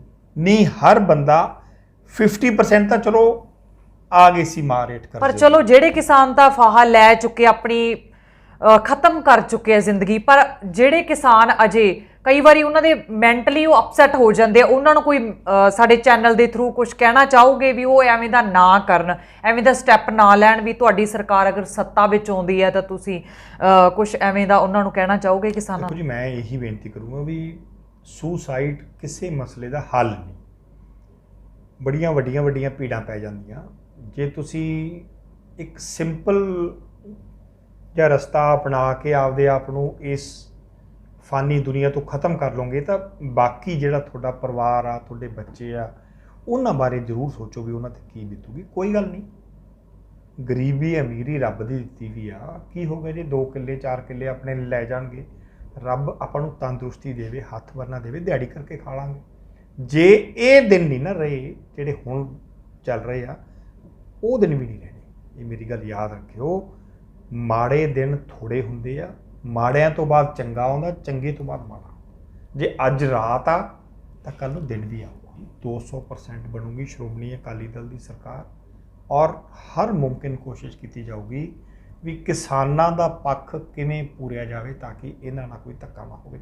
ਇੱਕ ਬੇਨਤੀ ਮੈਂ ਹੋਰ ਕਰੂੰਗਾ ਤੁਹਾਡੇ ਮਾਧਿਅਮ ਦੇ ਜ਼ਰੀਏ ਸਾਰੇ ਕਿਸਾਨਾਂ ਨੂੰ ਕਿ ਆਪਾਂ ਇਹ ਬੜੀ ਔਖੀ ਘੜੀ ਆ, ਇਸ ਮੁਸ਼ਕਲ ਦੀ ਘੜੀ ਦੇ ਵਿੱਚ ਕਿਸੇ ਨੂੰ ਮਨਾ ਨਾ ਕਰੋ ਜਿਹੜਾ ਆਪਣੀ ਸਪੋਰਟ ਤੇ ਆਉਂਦਾ। ਹਰ ਬੰਦੇ ਨੂੰ ਵੈਲਕਮ ਕਰੋ। ਬੇਸ਼ੱਕ ਕੋਈ ਵੋਟ ਦੇ ਲਾਲਚ 'ਚ ਆਉਂਦਾ, ਬੇਸ਼ੱਕ ਕੋਈ ਆਪਦੀਆਂ ਰੋਟੀਆਂ ਸੇਕਦਾ, ਪਰ ਆਪਣੇ ਨਾਲ ਜਿੰਨੀ ਸੰਗਤ ਵੱਧ ਤੋਂ ਵੱਧ ਜੁੜੂਗੀ ਓਨਾ ਹੀ ਆਪਣਾ ਬਲ ਵਧੂਗਾ, ਆਪਣੀ ਸਟਰੈਂਥ ਵਧੂਗੀ, ਆਪਾਂ ਨੂੰ ਸੈਂਟਰ ਦੇ ਨਾਲ ਲੜਨਾ ਸੌਖਾ ਰਹੂਗਾ, ਔਰ ਆਪਾਂ ਸਾਰੇ ਜਣੇ ਇਕਮੁੱਠ ਹੋ ਕੇ ਤਕੜੇ ਹੋ ਕੇ ਆਪਾਂ ਲੜਾਂਗੇ ਇਹਨਾਂ ਨਾਲ। ਤੇ ਇਸ ਗੱਲ ਨੂੰ ਤੁਸੀਂ ਕ੍ਰਿਟਿਸਾਈਜ਼ ਨਾ ਕਰੋ ਵੀ ਅਸੀਂ ਫਲਾਣੇ ਨੂੰ ਨਹੀਂ ਵੜਨ ਦੇਣਾ, ਅਸੀਂ ਉਹਨੂੰ ਨਹੀਂ ਵੜਨ ਦੇਣਾ।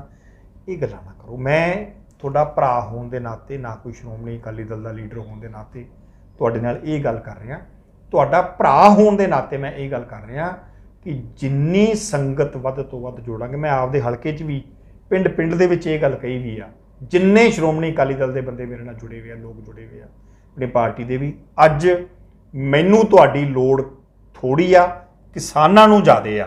ਕਿਸਾਨਾਂ ਦੇ ਨਾਲ ਖੜੋ, ਜਿੱਥੇ ਮੈਨੂੰ ਹੁਕਮ ਲਾਓਗੇ ਮੈਂ ਤੁਹਾਡੇ ਅੱਗੇ ਲੱਗ ਕੇ ਚੱਲੂਗਾ। ਔਰ ਮੈਂ ਅੱਜ ਵੀ ਇਹੀ ਗੱਲ ਕਹਿਣਾ ਕਿ ਜੋ ਸੈਂਟਰ ਦੀਆਂ ਸਕੀਮਾਂ, ਜੋ ਸੈਂਟਰ ਆਪਣੇ ਜਿਹੜਾ ਸ਼ਾਹੂਕਾਰੀ ਲੈ ਕੇ ਆ ਰਿਹਾ, ਉਹਨਾਂ ਦਾ ਬਾਈਕਾਟ ਕਰੋ। ਜਿਹੜੀ ਚੀਜ਼ ਆਪਣੇ ਤੇ ਥੋਪਦਾ ਸੈਂਟਰ, ਉਹਦਾ ਬਾਈਕਾਟ ਕਰੋ ਵੀ ਅਸੀਂ ਨਹੀਂ ਕਰਨੀ।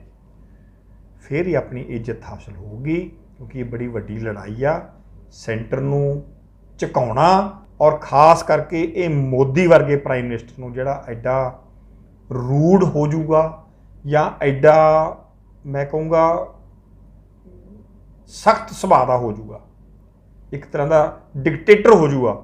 ਕਦੇ ਜ਼ਿੰਦਗੀ 'ਚ ਸੋਚਿਆ ਨਹੀਂ ਸੀ ਕਿ ਕਿਸਾਨਾਂ ਨਾਲ ਹੀ ਐਡਾ ਧੱਕਾ ਕਰ ਦੂਗਾ। 2022 ਦੇ ਵਿੱਚ ਜਿਹੜੀਆਂ ਇਲੈਕਸ਼ਨਸ ਹੋਣੀਆਂ, ਅਗਰ ਉਸ ਟਾਈਮ ਤੁਹਾਡੀ ਸ਼੍ਰੋਮਣੀ ਅਕਾਲੀ ਦਲ ਦੀ ਸਰਕਾਰ ਸੱਤਾ ਵਿੱਚ ਆਂਦੀ ਹੈ ਤੇ ਤੁਸੀਂ ਬਤੌਰ MLA ਬਣ ਕੇ ਤੁਸੀਂ ਇਹ ਸੀਟ ਜਿੱਤ ਕੇ ਜਾਂਦੇ ਹੋ, ਤਾਂ ਕਿਹੜੀਆਂ ਐਵੇਂ ਦੀਆਂ ਸਹੂਲਤਾਂ ਜਿਹੜੀਆਂ ਲੋਕਾਂ ਨੂੰ ਤੁਸੀਂ ਪਹਿਲ ਦੇ ਆਧਾਰ ਤੇ ਉਹਨਾਂ ਦੀਆਂ ਪ੍ਰੋਬਲਮਸ ਨੂੰ ਸੋਲਵ ਕਰੋਗੇ, ਜਾਂ ਗਿੱਦੜਬਾਹਾ ਸਿਟੀ ਦੀਆਂ ਜਾਂ ਫਿਰ ਨਾਲ ਲੱਗਦੇ ਪਿੰਡਾਂ ਦੀਆਂ? ਦੇਖੋ ਜੀ, ਮੇਰੀ ਜਿਹੜੇ ਇਹ ਛੋਟੀ ਡਿਵੈਲਪਮੈਂਟਸ ਚੱਲ ਰਹੀਆਂ, ਕਿਸੇ ਦੀ ਗਲੀ ਬਣ ਗਈ, ਨਾਲੀ ਬਣ ਗਈ, ਕੋਈ ਸੜਕ ਬਣ ਗਈ, ਇਹ ਚੀਜ਼ਾਂ ਨਾਰਮਲ ਚੀਜ਼ਾਂ ਹੁੰਦੀਆਂ ਜੀ। ਇਹ ਸਰਕਾਰਾਂ ਦੇ ਵਿੱਚ ਆਟੋਮੈਟਿਕ ਚੱਲਦੀਆਂ ਰਹਿੰਦੀਆਂ। ਇਹ ਮੇਰਾ ਮੁੱਦਾ ਨਹੀਂ। ਮੇਰਾ ਸਭ ਤੋਂ ਪਹਿਲਾ ਜਿਹੜਾ ਮੇਨ ਮੇਰਾ ਜ਼ੋਰ ਹੋਊਗਾ, ਮੇਨ ਮੇਰਾ ਮੁੱਦਾ ਇਹ ਹੋਊਗਾ ਵੀ ਮੈਂ ਜਿੰਨੀਆਂ ਵੱਧ ਤੋਂ ਵੱਧ ਜੌਬਸ ਦੇ ਸਕਾਂ ਇਸ ਹਲਕੇ ਦੇ ਵਿੱਚ, ਕਿਉਂਕਿ ਇੰਨੀ ਬੇਰੁਜ਼ਗਾਰੀ ਵੱਧ ਚੁੱਕੀ ਆ, ਮੈਂ ਤੁਹਾਨੂੰ ਦੱਸ ਨਹੀਂ ਸਕਦਾ। ਔਰ ਮੈਂ ਇਸ ਹਲਕੇ ਦਾ, ਅਗਰ ਇਸ ਹਲਕੇ ਦੇ ਲੋਕਾਂ ਨੇ, ਸੰਗਤ ਨੇ ਮੇਰੇ ਸਿਰ ਤੇ ਹੱਥ ਰੱਖਿਆ, ਮੈਂ ਇੱਥੋਂ ਦਾ MLA ਬਣ ਕੇ ਵਿਧਾਨ ਸਭਾ ਦੇ ਪੌੜੀਆਂ ਚੜ੍ਹਿਆ, ਤਾਂ ਮੇਰੀ ਸਭ ਤੋਂ ਪਹਿਲੀ ਕੋਸ਼ਿਸ਼ ਇਹ ਹੋਊਗੀ ਮੈਂ ਜਿੰਨਾ ਵੱਧ ਤੋਂ ਵੱਧ ਇੰਪਲੋਇਮੈਂਟ ਕ੍ਰੀਏਟ ਕਰ ਸਕਾਂ, ਮੇਰੀ ਇਹ ਕੋਸ਼ਿਸ਼ ਹੋਊਗੀ। ਬਾਕੀ ਇਹ ਜਿਹੜੀਆਂ ਛੋਟੀਆਂ ਮੋਟੀਆਂ ਗੱਲਾਂ ਜੀ, ਕਿਸੇ ਦਾ ਕੋਈ ਖਾਲ ਬਣਨਾ, ਕਿਸੇ ਦੇ ਕੋਈ ਗਲੀ ਬਣਨੀ ਆ, ਇਹ ਨਾਰਮਲ ਗੱਲਾਂ, ਇਹਨਾਂ ਦੇ ਪੈਸੇ ਨਾਰਮਲ ਆਉਂਦੇ ਰਹਿੰਦੇ ਆ ਔਰ ਇਹ ਕੰਮ ਚੱਲਦੇ ਰਹਿੰਦੇ ਆ। ਔਰ ਉਸ ਤੋਂ ਉਪਰੰਤ ਮੇਰੀ ਕੋਸ਼ਿਸ਼ ਇਹ ਆ ਵੀ ਜਿੰਨੇ ਵੀ ਆਪਣੀਆਂ ਗਰੀਬ ਬਸਤੀਆਂ, ਜਿੰਨੇ ਵੀ ਆਪਣੇ ਗਰੀਬ ਆਪਣਾ ਤਬਕੇ ਹੈ, SC ਭਾਈਚਾਰਾ, ਉਹਨਾਂ ਦੇ ਵਿੱਚੋਂ ਕੋਈ ਵੀ ਬੇਘਰ ਨਾ ਹੋਵੇ, ਉਹਨਾਂ ਵਾਸਤੇ, ਸਾਰਿਆਂ ਵਾਸਤੇ ਜਿੰਨੇ ਵੀ ਹੋਏ, ਮੇਰੀ ਕੋਸ਼ਿਸ਼ ਹੋਊਗੀ ਵੀ ਹਰ ਸੱਜਣ ਦੇ ਘੱਟੋ ਘੱਟ ਸਿਰ ਦੇ ਉੱਤੇ ਛੱਤ ਜ਼ਰੂਰ ਹੋਵੇ। ਇਹ ਦੋ ਮੇਰੀਆਂ ਮੇਨ ਮਤਲਬ ਕਿ ਇੱਛਾ। ਤੇ ਤੀਸਰੀ ਇੱਛਾ ਮੇਰੀ ਇਹ ਆ ਵੀ ਕੋਈ ਵੀ ਗਰੀਬ ਜਾਂ ਕੋਈ ਜ਼ਿਮੀਂਦਾਰ ਹੋਵੇ ਜਾਂ ਕੋਈ SC ਭਾਈਚਾਰਾ ਹੋਵੇ ਜਾਂ PC ਭਾਈਚਾਰਾ ਹੋਵੇ, ਇਸ ਹਲਕੇ ਦੇ ਵਿੱਚ ਕੋਈ ਰਾਤ ਨੂੰ ਭੁੱਖਾ ਨਾ ਸੋਵੇ। ਆਟਾ, ਦਾਲ, ਘਿਓ ਜਿਵੇਂ ਅਸੀਂ ਪਹਿਲਾਂ ਦਿੰਦੇ ਸੀ, ਅੱਜ ਕੱਲ੍ਹ ਤਾਂ ਇਹਨਾਂ ਨੇ ਅੱਧਾ ਕਰਤਾ ਜੀ। ਦਾਲ ਤਾਂ ਇਹਨਾਂ ਨੇ ਕੱਟ ਹੀ ਦਿੱਤੀ, ਕਾਂਗਰਸ ਗੌਰਮੈਂਟ ਜਿਹੜੀ ਆਪਾਂ ਦਿੰਦੇ ਸੀ, ਕੱਲੀ ਕਣਕ ਤੇ ਹੀ ਰਹਿ ਗਈ। ਤੇ ਕਣਕ ਦਾ ਵੀ ਜਿਹੋ ਜਿਹੀ ਆਉਂਦੀ ਹੈ, ਜੇ ਤੁਹਾਨੂੰ ਦਿਖਾ ਦਾਂ, ਇਨਸਾਨ ਤਾਂ ਉਹਨੂੰ ਖਾ ਨਹੀਂ ਸਕਦੇ, ਐਡੀ ਮਾੜੀ ਕਣਕ ਪਤਾ ਨਹੀਂ ਕਿੱਥੋਂ ਲੈ ਕੇ ਆਉਂਦੇ ਆ। ਇਹ ਚੀਜ਼ਾਂ ਮੇਰੀ ਇੱਛਾ ਵੀ ਸਾਫ਼ ਸੁਥਰਾ ਰਾਸ਼ਨ ਪਾਣੀ ਇਹਨਾਂ ਨੂੰ ਮੁਹੱਈਆ ਕਰਾਵਾਂ, ਇਹਨਾਂ ਦੇ ਰਹਿਣ ਵਾਸਤੇ ਹਰ ਬੰਦੇ ਦੇ ਘਰ ਹੋਵੇ, ਅੱਛੀ ਇਹਨਾਂ ਦੀ ਡਾਕਟਰੀ ਸਹੂਲਤ ਹੋਵੇ ਸਰਕਾਰੀ ਹਸਪੀਟਲ ਦੇ ਵਿੱਚ। ਇਹ ਜਿਹੜੇ ਡਾਕਟਰ ਇੱਥੋਂ ਦੇ ਆਏ ਵੇ ਬੀਬਾ ਜੀ, ਮੈਂ ਤੁਹਾਡੇ ਧਿਆਨ ਦੇ ਵਿੱਚ ਲਿਆ ਦਾਂ, ਇਹ ਬਾਦਲ ਸਾਹਿਬ ਦੇ ਵੇਲੇ ਦੇ ਹੀ ਮੈਂ ਲੈ ਕੇ ਆਇਆ ਹੋਇਆ ਔਰ ਉਹੀ ਟਿਕੇ ਵੇ ਆ। ਅੱਜ ਤੋਂ 4 ਸਾਲ ਪਹਿਲਾਂ ਮੇਰੀ ਹੀ ਲਵਾਏ ਵੇ ਆ ਸਾਰੇ ਡਾਕਟਰ, ਉਹੀ ਚੱਲਦੇ ਆ ਰਹੇ ਆ। ਜਿਹੜਾ ਅੱਜ ਐਡਾ ਵਧੀਆ ਸਾਡਾ ਹਸਪੀਟਲ ਚੱਲ ਰਿਹਾ, ਇਹ ਬਾਦਲ ਸਾਹਿਬ ਦੀ ਬਦੌਲਤ ਹੀ ਹੈ। ਸੋ ਇਸ ਕਰਕੇ ਮੇਰੀ ਇਹੀ ਇੱਛਾ ਵਾ ਵੀ ਸਾਰਾ ਖੇੜਾ ਮੇਰਾ ਖੇੜਾ ਹੈਗਾ ਜੀ ਗਿੱਦੜਬਾਹਾ ਹਲਕਾ, ਸਾਰਾ ਖੇੜਾ ਮੇਰਾ ਖੁਸ਼ਹਾਲ ਰਵੇ, ਖੁਸ਼ ਰਵੇ, ਰੱਜੇ ਪੇਟ ਰਵੇ ਤੇ ਆਪਦੀ ਨੀਂਦ ਸੋਵੇ। ਇਹ ਮੇਰੀ ਇੱਛਾ ਜੀ। ਜਿਹੜੀ ਪੋਲੀਟਿਕਸ ਹੈ, ਇਹਦੇ ਵਿੱਚ ਜਿਹਦਾ ਇੱਕ ਬੈਕਗਰਾਉਂਡ ਪੋਲੀਟੀਕਲ ਹੁੰਦਾ, ਮੋਸਟਲੀ ਉਹ ਆ ਸਕਦੇ ਆ। ਅਗਰ ਕਈ ਵਾਰ ਕਿਸੇ ਇਨਸਾਨ ਦਾ ਇੰਟਰਸਟ ਹੈ, ਬਹੁਤ ਸਾਰੀ ਨੌਜਵਾਨ ਪੀੜ੍ਹੀ ਹੋਊਗੀ ਜਿਨ੍ਹਾਂ ਦਾ ਇਸ ਲਾਈਨ ਵਿੱਚ ਆਉਣ ਦਾ ਇੰਟਰਸਟ ਹੋਊਗਾ, ਤੁਸੀਂ ਉਹਨਾਂ ਨੂੰ ਗਾਈਡ ਕਰਨਾ ਚਾਹੋਗੇ ਉਹ ਕਿੱਦਾਂ ਆ ਸਕਦੇ ਆ ਜਿਹਦਾ ਇੰਟਰਸਟ ਹੋਵੇ? ਇਹ ਚੀਜ਼ਾਂ ਜੀ ਜਿੰਨਾ ਕਿ ਮੇਰਾ ਮਤਲਬ ਕਿ ਮੇਰਾ ਲਾਈਫ ਦਾ ਐਕਸਪੀਰੀਅੰਸ ਆ, ਇਹ ਆਟੋਮੈਟਿਕ ਹੀ ਆਉਂਦੀਆਂ। ਇਹ ਉਸ ਪਰਮਾਤਮਾ ਦੀ ਕਿਰਪਾ ਹੁੰਦੀ ਆ। ਮੈਂ ਤੁਹਾਨੂੰ ਆਪਦੇ ਤੇ ਦੱਸਦਾ ਜੀ, ਮੈਨੂੰ ਪੋਲੀਟਿਕਸ ਬਾਰੇ ਅੱਜ ਵੀ ABC ਨਹੀਂ ਪਤਾ, ਮੈਨੂੰ ਕੁਝ ਨਹੀਂ ਪਤਾ ਨਾ। ਮੇਰੀ ਇਹ ਲਾਈਨ ਸੀ, ਮੈਂ ਤਾਂ ਇੱਕ ਸਿੱਧਾ ਸਾਦਾ, ਪਹਿਲਾਂ ਮੇਰੇ ਕੋਲ ਇਹ ਜ਼ਮੀਨ ਸੀ, ਫਿਰ ਹੌਲੀ ਹੌਲੀ ਮੈਂ ਆਪਦਾ ਬਿਜ਼ਨਸ ਸਟਾਰਟ ਕੀਤਾ। ਚਲੋ ਬਿਜ਼ਨਸ ਮੇਰਾ ਮਤਲਬ ਕਿ ਉਹਨਾਂ ਦੀ ਗਲਤਫਹਿਮੀ ਦੂਰ ਹੋ ਸਕਦੀ ਹੈ ਕਿ ਜ਼ਰੂਰੀ ਨਹੀਂ ਹੈ ਕਿ ਪੋਲੀਟੀਕਲ ਬੈਕਗ੍ਰਾਉਂਡ ਹੀ ਹੋਵੇ। ਮੇਰਾ ABC ਵੀ ਹੈ ਨਹੀਂ, ਮੇਰੇ ਦਾਦਾ ਜੀ ਤੋਂ ਲੈ ਕੇ ਸਾਡਾ ਕੋਈ ਮੈਂਬਰ ਵੀ ਨਹੀਂ ਕਦੇ ਬਣਿਆ। ਇਹ ਉਸ ਪਰਮਾਤਮਾ ਦੀ ਰਹਿਮਤ ਹੋਈ ਆ, ਤੇ ਤਾਂ ਹੀ ਮੈਂ ਡਾਇਰੈਕਟ MLA ਆਪਣਾ ਇਲੈਕਸ਼ਨ ਹੀ ਲੜਿਆ। ਸਾਡੇ ਪਰਿਵਾਰ 'ਚ ਕੋਈ ਮੈਂਬਰ ਵੀ ਨਹੀਂ ਲੜਿਆ ਅੱਜ ਤੱਕ, ਤੇ ਮੈਂ ਡਾਇਰੈਕਟ, ਮੈਨੂੰ ਇਹ ਮਾਣ ਮਹਿਸੂਸ ਹੋਇਆ ਪਾਰਟੀ ਬਣੀਓ ਕਿ ਮੈਂ MLA ਦਾ ਇਲੈਕਸ਼ਨ ਲੜਿਆ। ਸੋ ਇਹ ਮੈਂ ਆਪਦੇ ਵੱਲੋਂ ਤੁਹਾਨੂੰ ਇਹ ਵਿਸ਼ਵਾਸ ਦਿਵਾਉਣਾ ਕਿ ਮੈਂ ਸਿੱਧਾ ਸਾਦਾ ਜੱਟ ਬੰਦਾ, ਨਾ ਮੈਨੂੰ ਪੋਲੀਟਿਕਸ ਕਰਨੀ ਆਉਂਦੀ ਆ, ਨਾ ਮੈਂ ਕੀਤੀ ਆ। ਜਿੱਥੇ ਭਰਾਵੋ ਮੇਰੀ ਲੋੜ ਹੋਈ ਆਵਾਜ਼ ਮਾਰ ਲਿਓ। ਪਹਿਲਾਂ ਵੀ ਤੁਸੀਂ ਮੈਨੂੰ ਵਰਤ ਕੇ ਵੇਖਿਆ, ਸਾਰੇ ਗਿੱਦੜਵੇ ਨੇ, ਹੁਣ ਵੀ ਵਰਤ ਕੇ ਵੇਖ ਲਿਓ। ਅੱਗੇ ਲੱਗ ਕੇ ਚੱਲੂਗਾ, ਜਿੱਥੇ ਮਰਜ਼ੀ ਖੜਾ ਕਰ ਦਿਓ। ਜੇ ਇੱਕ ਕਦਮ ਵੀ ਪਿੱਛੇ ਹਟ ਗਿਆ ਤਾਂ ਮੈਨੂੰ ਡਿੰਪੀ ਢਿੱਲੋਂ ਨਾ ਜਾਣੀ। ਇੰਨੀ ਗੱਲ ਹੀ ਮੈਂ ਤੁਹਾਡੇ ਇਸ ਮਾਧਿਅਮ ਰਾਹੀਂ ਸਾਰਿਆਂ ਨੂੰ ਮੈਸੇਜ ਦੇ। Thank you so much sir, ਸਾਡੇ ਚੈਨਲ ਦੇ ਲਈ ਟਾਈਮ ਕੱਢਣ ਲਈ। ਯੂ ਆਰ ਆਲਵੇਸ ਵੈਲਕਮ ਜੀ। ਤਾਂ ਇਹ ਸੀ ਜੀ ਹਰਦੀਪ ਸਿੰਘ ਡਿੰਪੀ ਢਿੱਲੋਂ ਜੀ, ਸ਼੍ਰੋਮਣੀ ਅਕਾਲੀ ਦਲ ਹਲਕਾ ਇੰਚਾਰਜ ਗਿੱਦੜਬਾਹਾ। ਤੇ ਅੱਗੇ ਵੀ ਅਸੀਂ ਤੁਹਾਨੂੰ ਇਸ ਤੋਂ ਬਾਅਦ ਵੀ ਆਪਣੇ ਚੈਨਲ ਦੇ ਥਰੂ ਅਲੱਗ-ਅਲੱਗ ਸੈਲੀਬ੍ਰਿਟੀਜ਼ ਤੇ ਪੋਲੀਟੀਕਲ ਬੈਕਗਰਾਉਂਡ ਵਾਲੇ ਜਿੰਨੇ ਵੀ ਅਹੁਦੇਦਾਰ ਆ ਉਹਨਾਂ ਨਾਲ ਮਿਲਾਉਂਦੇ ਰਵਾਂਗੇ। ਸਾਡੇ ਚੈਨਲ ਨਾਲ ਜੁੜੇ ਰਹੋ ਜੀ। Thank you so much.